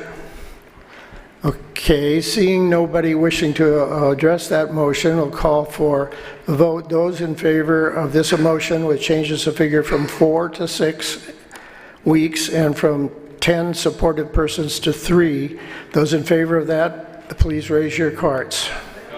No. So, excuse me, leaving it at 10. There we go. Yeah. Leaving it at 10.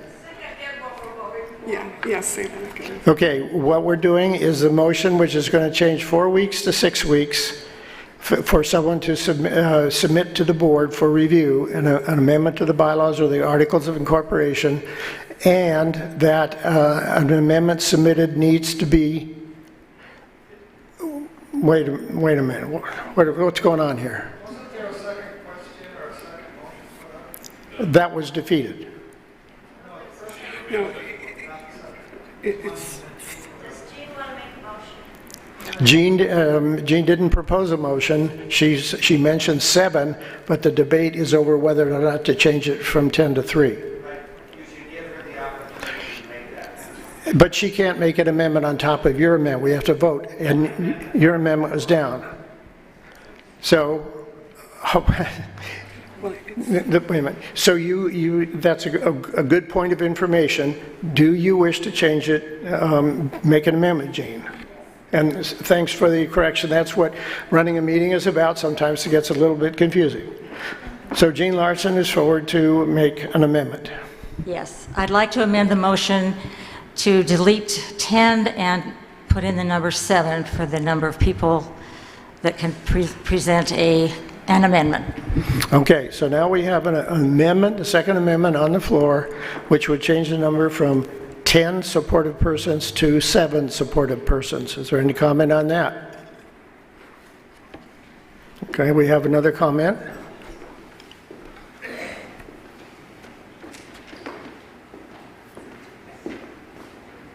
I still think 10 is good. Okay, we have another comment from David. I am doing this as an information that my memory is different than Todd's. He was talking about the special meeting, and he was talking about the time that was consumed there. There were no amendments proposed at that point. David, just address her motion, her amendment to 7, please. I'm countering his. No, I don't care, but you need to address the motion of 7. Are you in favor of it or against it? I'm in favor. Okay, so we have one in favor of it, and Jean proposed it and supported. Are there any other comments? Seeing none, we'll come to a vote. So the vote is whether to change the number of 10 supportive members to 7 supportive members. Would those oppose, let's do the opposed to changing from 10 to 7. Raise your hand. How about a count? Keep your cards up. We're opposed.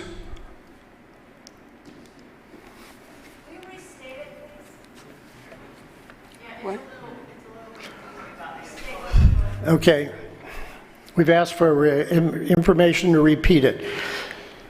That if a member if a member submits an amendment to the board, to the bylaws or the articles of incorporation, that it must be supported by 7 members instead of the way the original proposal is of 10 members. So we're voting against changing it from 7 to 10. No, from 10 to 7. Against submitting it from 10 to 7.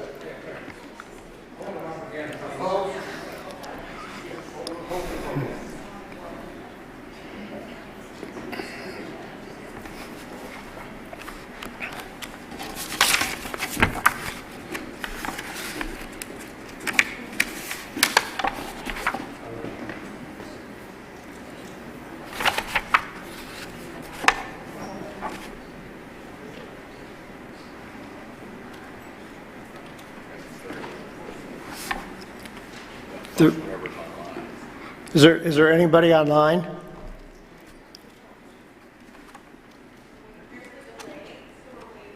Oh, you can do it. There's 30. Okay. 30 against. Yeah, and I am voting against. Okay, one more. Okay, the tellers tell us we have 31 against changing, so the motion does in fact fail and it stays at 10. Okay, so now we're voting on the main motion. Thanks. You can keep that if you like. Well, I'll keep it. So now we're voting on the main motion, which is to change 6 weeks to 4 weeks. 4 weeks to 6. Point of information, you said there were 31 that voted against, Yeah. and there's 75 total. So that means the difference is those who are in favor, which is much more than 31. Well, it's against the motion to change from 10 to 7. So those, so, you know, it, 35 minus 31? yeah. 44? 44 is 4. The change of the motion. Is it 2/3 or is it just It's a 2/3. Yeah, it's a 2/3. for the amendment is 2/3? Yes. The amendment is a 2/3 as well as a motion. Anything altering a bylaw is a 2/3 vote. So, I know it's a lot, could we take the vote again, but in favor instead of against? all right, we've had a request to take the vote in favor of a motion to change. So now we're going to check it again, and that's a good clarifying point. So we're going to take the vote again, which would be a vote in favor of changing from 10 members to 7 members. So those in favor of changing from 10 to 7.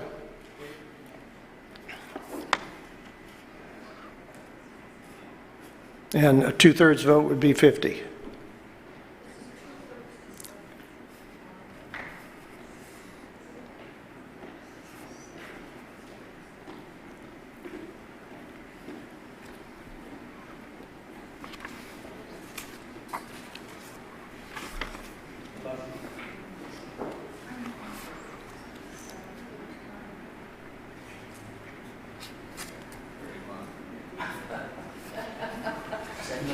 Okay, so it is 31 in favor, and in order to be 2/3 passage, it takes 50 out of the 74 that we now have as voting members. Yeah.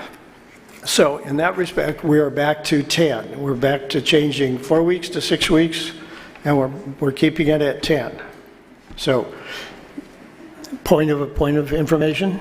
Just a question here. Does that mean you have the person came up with the motion plus 10 supporters, so you have a total of 11, or is it 9 people plus? The way it's worded, it would have to have a support of 10, so that would include the person plus 9 others. Yeah. So, okay, so now we're voting on the main motion, which is those in favor of the amendment to change the 4 weeks to 6 weeks and to institute a protocol of 10 in support of an amendment. Those in favor, let's deal with the favorable only.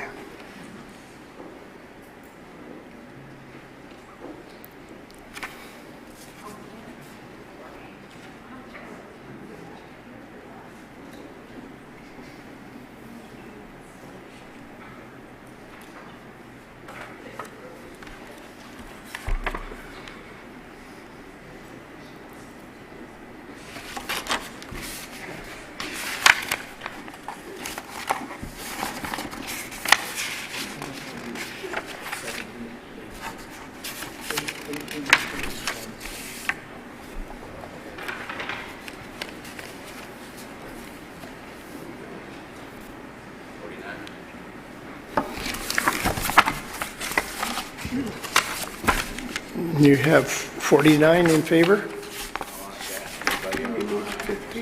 And we need 50, so it fails. What the online though? Wait a minute. Clarify the voting here. Let's get this voting clarified. That would make it 50. Were there any online votes back there? There's a time delay. Oh, 72. Well, we're going to do the math again, but 72 from 74 makes it even less than 50, so it does. So it does pass. It does pass. Okay.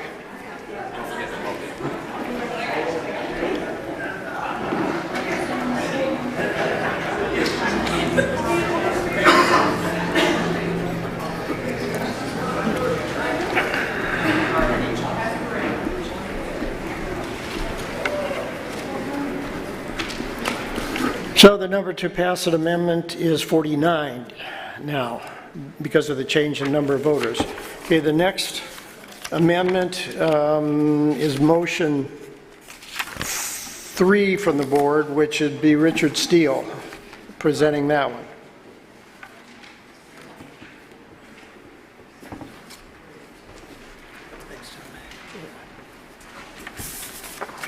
So I used to think that this would be really fast, but now I've learned better. We'll see. In any case, I view this particular motion as sort of fitting under, as Lynn was saying at the beginning, a kind of housekeeping. It consolidates, and it clarifies, and it rationalizes various portions that had been in the policies and procedures into the bylaws itself, if adopted. So if you look at the motion that you have in the little green cover, the packet with the green cover on it, you'll see that crossed out is any reference to policies and procedures. So there were these things that had been adopted as policies and procedures. If this is adopted, they'll simply be enshrined in the bylaws. And basically, there are kind of three main points. First off, we do have people who are joining remotely, so that was a new situation. Before the pandemic, we didn't have that. So there's a procedure here for the senior minister to sign the membership book by proxy for people who can't be here in person to sign. So that's point A. Point B just says that people who are familiar with Unitarian Universalism and have been members of Unitarian Universalist church groups elsewhere can be brought in, approved for a membership without going through the orientation given their former familiarity. And then the third one, it provides it specifies the process by which somebody who was a member of this church, chose to withdraw from the church, and then subsequently decides to return to the church, it provides a pathway for that. It's pretty simple, it's pretty non-onerous, I think it's non-punitive, and this was adopted during the first year after the current board was elected 3 years ago, and that was brought about by some inquiries from people who had withdrawn and were interested in returning to the congregation. So if there are any questions, I'm willing to entertain those. Okay, we have a motion on the floor with the changes as described by Dick. Are there any questions or comments? Essentially formalizing in our bylaws what's existed in the bylaws or in the policies of the endowment team. If there's no objection, I declare the bylaw approved by unanimous consent. And the next motion is a proposed amendment by the board that will be presented by Lynn Janician, which we'll call motion 4. I'm excited for this one. because this is policy governance at its finest. So, in our current bylaws, the board has the authority to refuse any donation, but there was no guidance as to when or why they would approve or not approve a donation. I'm not talking about a monetary donation, I'm talking about perhaps a piece of artwork, which I'll give you an example of, or something that is not necessarily money or real estate, or something that is in the purview of the board. So, this came up last year, actually, because of a donation of a piece of artwork to the Memorial Garden team. Why should the Memorial Garden team have to go to the Board of Trustees to see if they want to refuse the donation? Why should the volunteers on the board have the authority over a decision that can and should be made by, in this case, the Memorial Garden team? This bylaw change would place the authority to make such a decision with the appropriate team. The process of accepting or rejecting a donation would begin with the ops team. And back in November, the board developed a policy in our new policy and procedures document that we are still working on, that gives basically 4 points of guidance for any team to consider accepting or rejecting a donation once it is presented to them from the ops team. So basically, in that policy governance document, it says, does the church derive some benefit from the donation? Can the donation be effectively managed or maintained by volunteers? Is it legal? And is it consistent with our mission and ethics? That's policy stuff. So cool, guys. This is policy governance, right? You're in charge of you, I'm in charge of me. We're all in this together. So again, it's a beautiful example of policy and shared governance. We saw a need, created a path in the policies and procedures document to address the issue, and now we're asking the congregation to approve this bylaw change so that a team can make their own decision with guidance from our policies. As much as we love you, board. Okay, that was a motion that was presented by the board, so it doesn't need a second.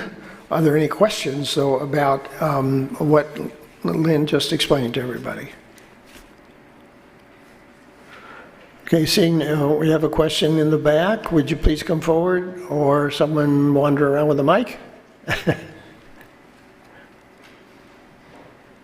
And state your name and whether you're for or against it, and then explanation or why. I'm Kylan Glibrecht, and I don't wish to speak to for or against. I wish to ask a question.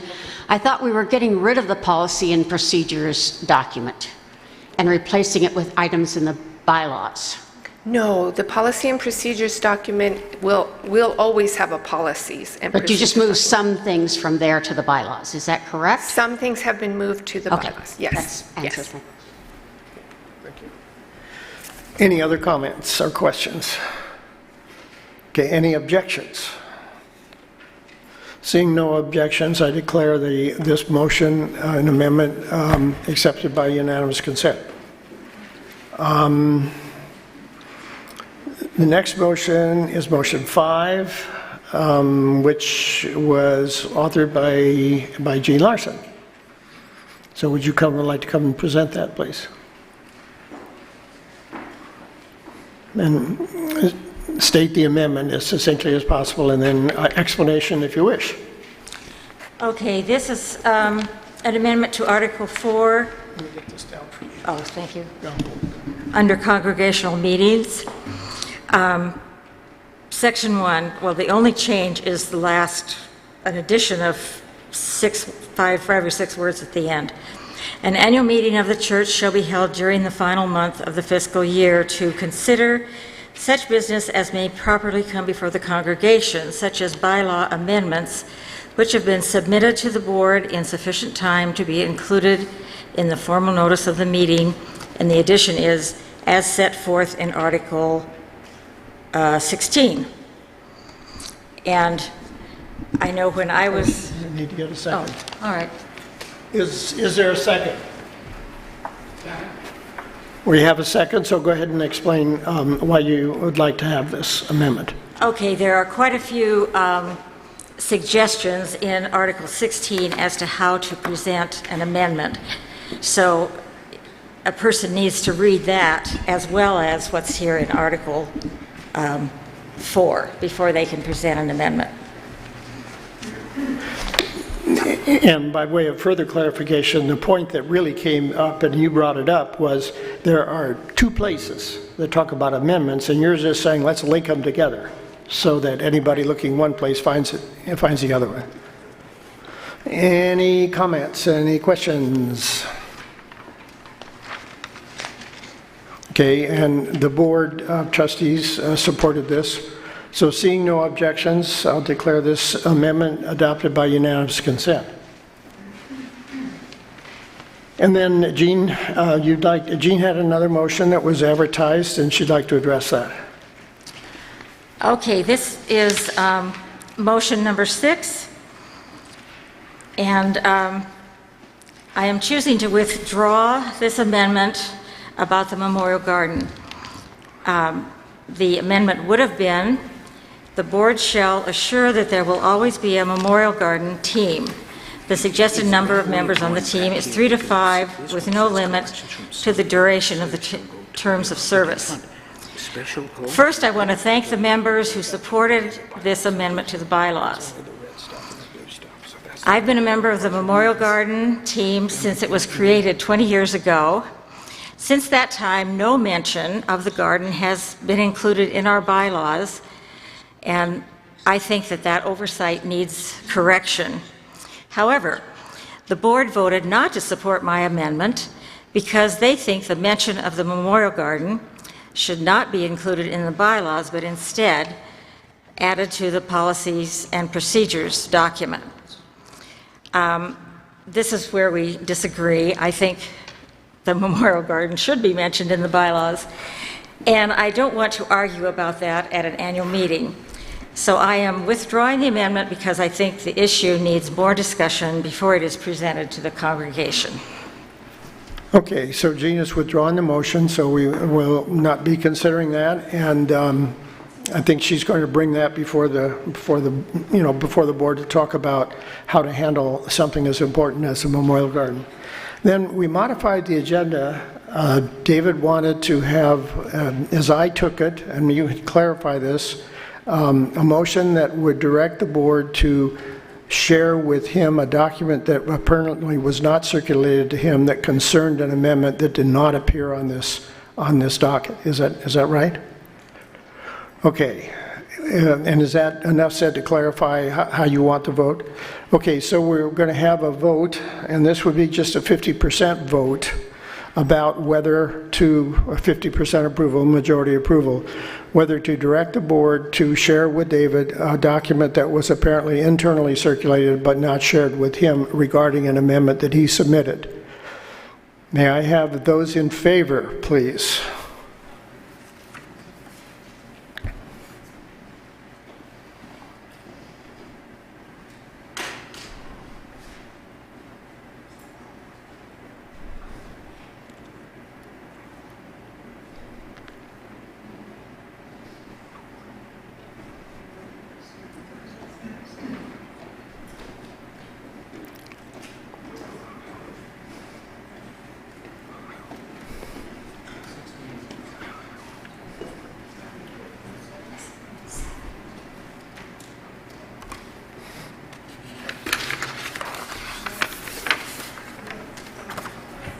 How many? 45. Okay, the vote passes by a majority. So the board is directed to share at some point, preferably, I would assume in the relatively near future, with David, a document that was internally circulated within the board. Tom, can I ask a point of order? When we didn't get to have any questions? What? Oh, yeah, I can't hear you, Todd. And you can do a point of order, point of information, yes. Yeah, I'm just curious about the process of the congregation directing the board to do something. Where does that come down as legitimate in the bylaws? It isn't in the bylaws. It was a motion that was put on the floor of the Congregational to the membership, and the membership agreed that it should take place. It would seem there'd have to be a bylaw addition to the bylaws to let the congregation make that. But anyway. I'm sorry. Now, this is a ruling from the presiding officer, and if you want to make, somebody wants to make a motion to overrule me, they can overrule me. No. We've had a question of whether Lynn, a member of the board, can speak about the document, and I don't think that's appropriate. We know what document is being referred to, and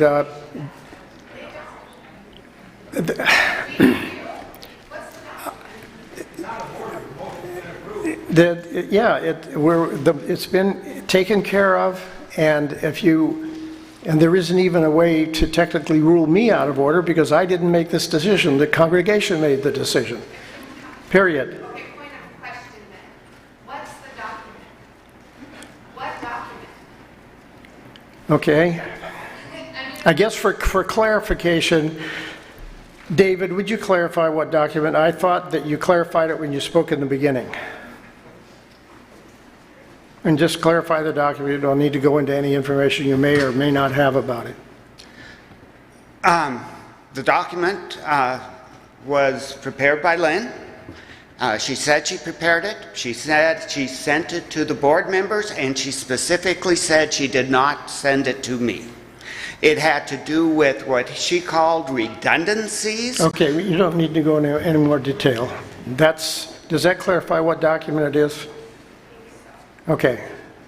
So is that settled? I have another point of question, I noticed we went to the vote without any conversation. We didn't have the second and then conversation around those who might oppose or. I did ask if there was any commentary and I did ask that, and there wasn't. Did you? I didn't hear that. You did? Yep. Okay. All right. Yep. Thank you. Okay. The next item is a motion 7, which was proposed by David Eagle. So would you like to come forward and present your motion?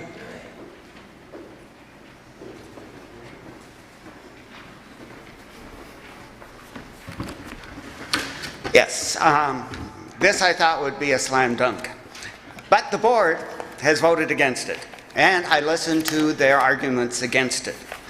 I look at the bylaws as like a constitution.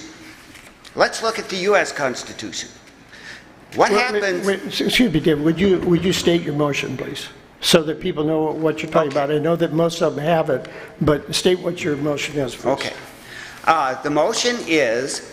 the way that it used to be read is that the senior minister, as set forth in the ministerial agreement, shall function as the chief executive of the church, including oversight of the staff and the operations team as set forth in the ministerial agreement. What I am proposing is that we add to that, in the event the UUCS has no senior minister, the board shall appoint someone to be acting chief executive, and the chair of the board shall be the acting chief executive until the board makes that appointment. Okay, and you have 4 minutes to argue for your motion. Okay. Oh, wait a minute, we do need a second, I'm sorry. Is there a second? Okay, we have a second. Thanks. We have a second. Go ahead. Okay. As I said, I look at the bylaws as being like a constitution. If we look at the U.S. Constitution, for the President of the United States, we've got a succession of power. It goes to the Vice President, and then there's a chain that follows. When I looked at this wording, what happens if we don't have a senior minister, which has happened in the past? Then there'd be no chief executive. Now, the logical, and actually the board agrees with this, what I'm about to say, but they don't agree with the amendment. And let me explain why, because what I'm going to quote, I'm going to talk what they said. They believe that they should then appoint somebody to be the chief executive. And the way that I wrote this is, yes, that the board shall appoint someone to be the acting chief executive. The reason that the board opposed that is for this short time, and hopefully it will be a short time, between when they don't have a senior minister for one reason, and until they appoint somebody to be the chief executive. Okay, you have a little less than 30 seconds. Okay. Their concern was that... Your time is actually up according to the timekeeper. I'm sorry. He's not done. Or excuse me, David. I was getting signals that I misunderstood. It's okay. Okay, come back up and continue. I was not coordinating with the timekeeper.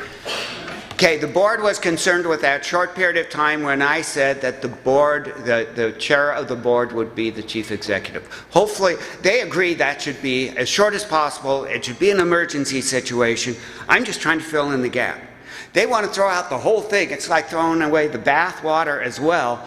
We need to fill in that gap and have a succession, and we agree that it should be that the board decides who's going to fill that.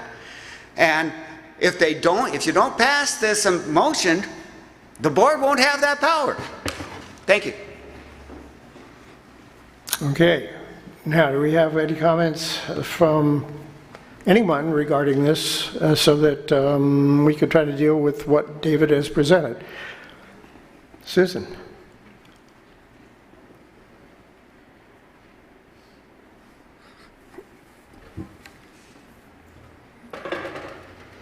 I'm Susan Tyler Babcock. I just have a question. Would there be compensation associated with that appointed chief executive in the interim? And it seems like that should be considered yay or nay, and without a lot of details about how that would work. I feel like this amendment might be premature, and it might be more time needed to discern how you would actually go about that and some more details. So okay. Thank you for your comment. I would be against that motion for that needing more thought and details. Okay. Karen Dorn-Steele. And let me add, we're a little past 2:30, but we are very close to the end. If everybody can bear with us till we get through this one, then we would be at point of adjournment. Okay, this is, I'm not sure if I'm for or against it, but this is a clarification of the process, because in the past when we have lost ministers one way or the other, we've had a ministerial search, and then the congregation has voted whether to accept that minister. So I don't quite understand this sort of board fiat proposal as another way of doing things. Lynn Janishan.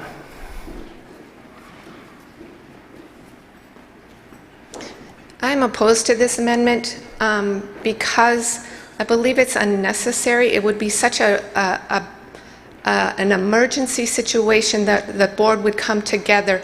The only time something like this would happen is at a death of a minister for some reason, because we would receive a resignation. We would know somebody was leaving if they were planning on leaving, and the board would come together to decide who is the best person. It may very well not be the president for many different reasons, for whatever's going on in the president's life at that time. It's too confining of an amendment. I'm imagining that if we ever needed this, God forbid, that the whole board would come in and at that moment decide who's going to fill this role for a very brief time, hopefully. Let's see, we have, I saw the hand in the back first. If you please come forward, and then Betsy.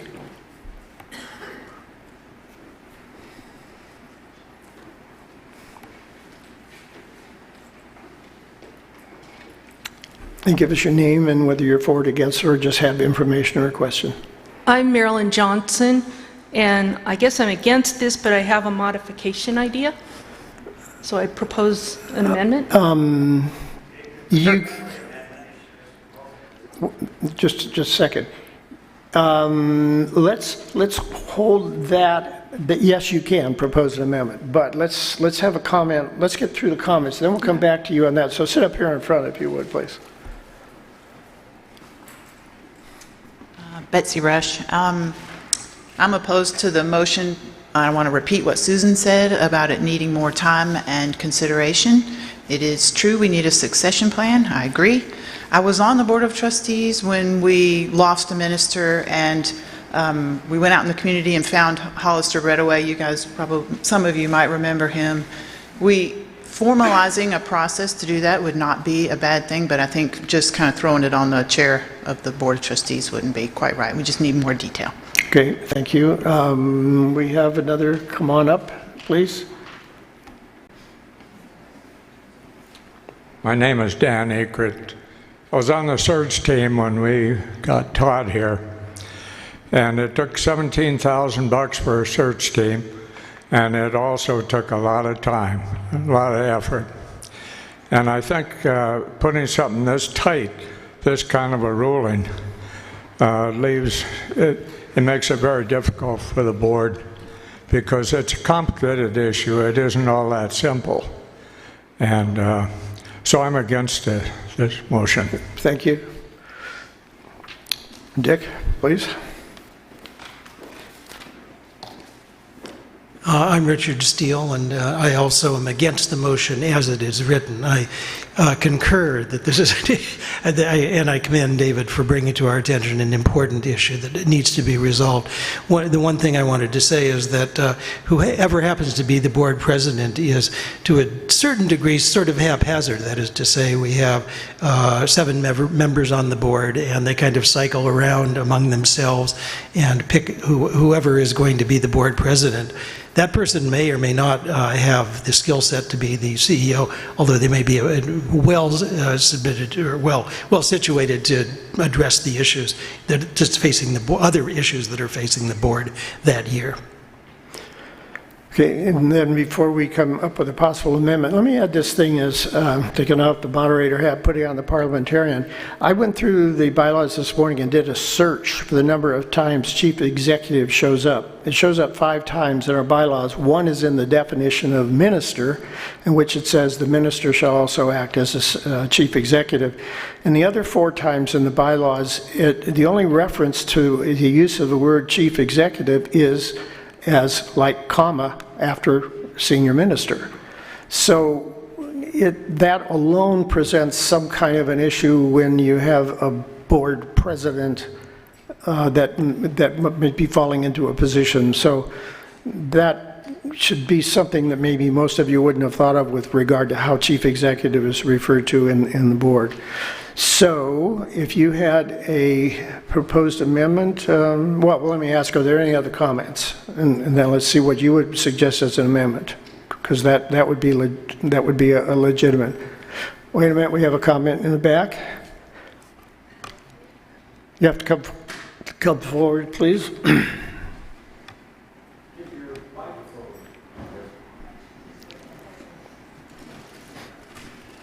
I'm Mary Jokella, and I do have a suggestion about, I believe that an amendment is in order. Well, okay, why don't you throw your comment out, and then we'll compare it with your comment that might be the same, and there might be something that would come out of it as an amendment. What is your suggestion? My suggestion is that in this section that is designated in the blue type, if we were to say, in the event the UUCS has no senior minister, the board shall appoint someone to be acting chief executive until the board makes that appointment. Because until then, we have something kind of hanging out there in terms of lack of succession. Okay, why don't you stay up here or sit in the front row then? Would you come forward, Marilyn, and throw out what your comments, see if we have a commonality here, we can put together an amendment or an adjustment to consider. Yeah, mine is basically the same idea, but I didn't include until the board makes that appointment. That's fine to add that. So it would say, in the event, as she said, in the event the UUCS has no senior minister, the board shall appoint someone to be acting chief executive until the board makes... No, take that out, period. In the event the UUCS has no senior minister, the board shall appoint someone to be acting chief executive, is what I would propose.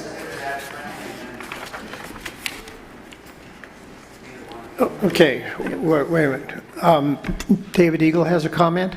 I said I would consider either one of those being a friendly amendment, not acceptable. Okay, are you satisfied with what Marilyn said? Okay, we would then have an amendment which essentially strikes out, and the chair of the board shall be the acting chief executive, and it would read, in the event UUCS has no senior minister, the board shall appoint someone to be acting chief executive until the board makes that appointment. No, not until the board makes that appointment. Stop Okay. at chief executive. Say again? Period after chief executive. Period. Period. That's it. Okay, all right. So we have actually, with the permission of the original motion maker, the motion now reads to add the single sentence, in the event the UUCS has no senior minister, the board shall appoint someone to be chief executive. Be acting chief executive. Acting chief executive. 66. Okay. The numbers are changing every minute here. Okay, but let's try this one. With a friendly amendment acknowledged by the original motion maker, do I have any objection to that? Because it's been seconded. I have at least a comment. Okay, we have a comment, and then there's possibly one objection over here from another member. I just have to say again, if the board is required to appoint an executive, what are the qualifications of that executive? Are they going to be paid? Where is that money going to come from in light of the need to build funds to have a search for a replacement minister?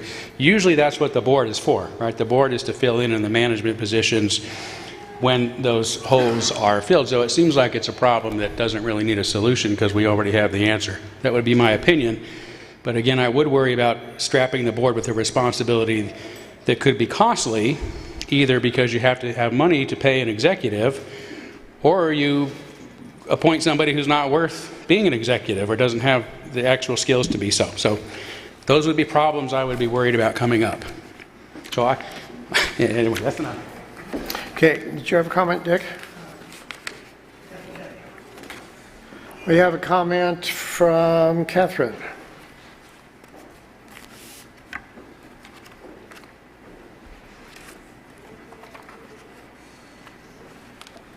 I think this is obviously a very important point and something that the board needs to handle. However, throwing together some words right here, right now, let's get it done here, doesn't make any sense at all to me. This is something that needs some complex thought, deep thought, and I am sure this will be one of the things that the board will take up next and determine a good answer to bring forward to you next year. But Okay. it is something that I think we would obviously take care of. All right, Catherine, just a second. This is what you suggested, and because I'll help you here with parliamentary procedure, is like a secondary motion that would be to make a motion to refer this matter to the board and or a committee of members, however you want to say it, and that we would vote on that. Okay. And if it's defeated or passed, then we go on with the motion. So what I just said is the reasoning behind my objection to David's amendment. Okay, so if I could say this, are you saying that you move to refer this matter to a committee of the board and or any members, or how would you construct it? I mean, it needs to have some definition, I'm sorry.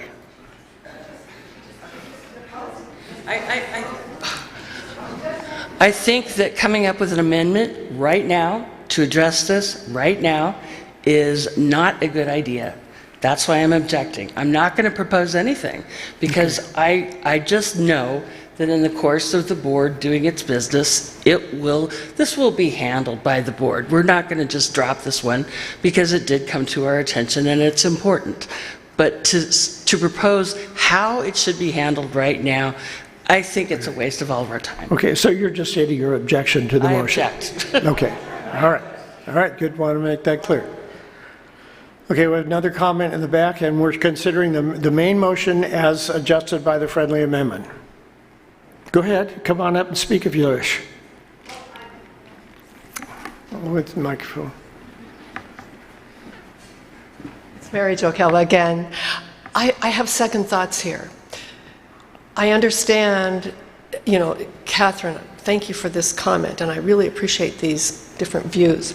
I can see that, yes, it would be a mistake to codify a requirement to appoint a particular person to assume the duties of the CEO who's gone for whatever reason. But I think that we need to clarify that the board will function in that capacity until there is a replacement. Yeah, I would... That's essentially you're supporting the motion then. You're supporting the friendly amendment to just state, as it was stated, that it would be... No. Here's my change of thought. In the event the UUCS has no senior minister, the board shall act in the place of... Okay, the friendly amendment was approved to be considered, which says shall appoint someone to be acting chief executive. So you're opposing that? I'm opposing that. Okay. I'm changing my mind. Okay. On the human privileges, but I understand the Oh. mechanics here. I mean, we can't just say, here Okay. you are. Okay.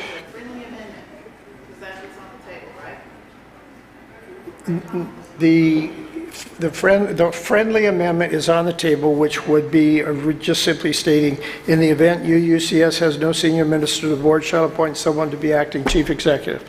Period. Period. That's what we're considering. Yeah. And I'm opposed to that. Okay.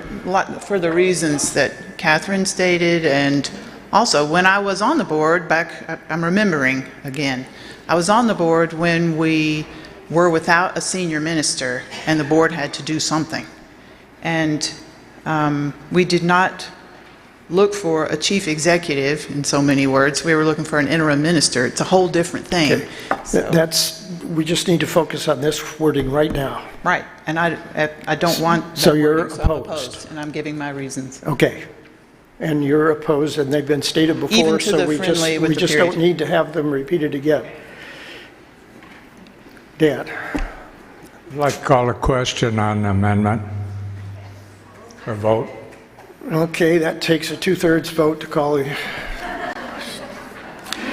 Okay, it's not debatable. It's not debatable. We now have a 2/3 vote, and it takes 46 members. We need 46 members to close debate and vote on the question.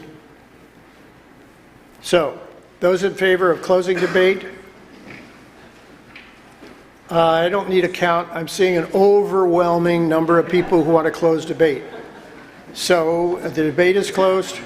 Pardon? We're down one more, just so you know. Yeah, well, we're still way over. We needed 46, and I saw very many out there. So we're now going to vote on the amendment, which now reads, in the event UUCS has no senior member, the board shall appoint someone to be acting executive. So it takes a 2/3 vote, which is still going to be 46. So those in favor of the amendment as reworded to read, in the event that UUC has no senior minister, the board shall appoint someone to be acting chief executive. So those in favor, raise your thing.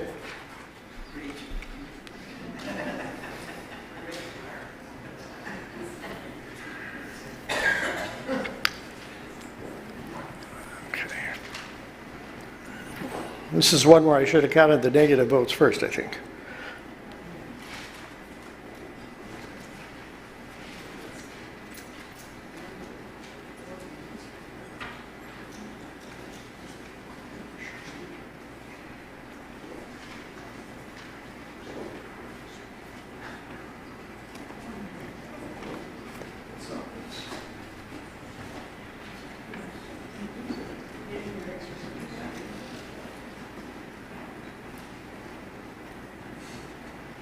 Okay, there are 8 in favor, which means there are an overwhelming number against. So the amendment as modified as a friendly amendment fails completely. So there isn't any change to this section at this time. Okay, now we're down to, I get down to this last little part, which says, a reminder that the amendments that were done today go into effect at the end of this meeting, and the next process will be is that these will be the ones that were passed and approved will be integrated into a bylaw document, which will eventually work its way onto the website, and every amended section will have a new statement saying amended on June 4th, 2023, so we keep track of the amendments. What's that?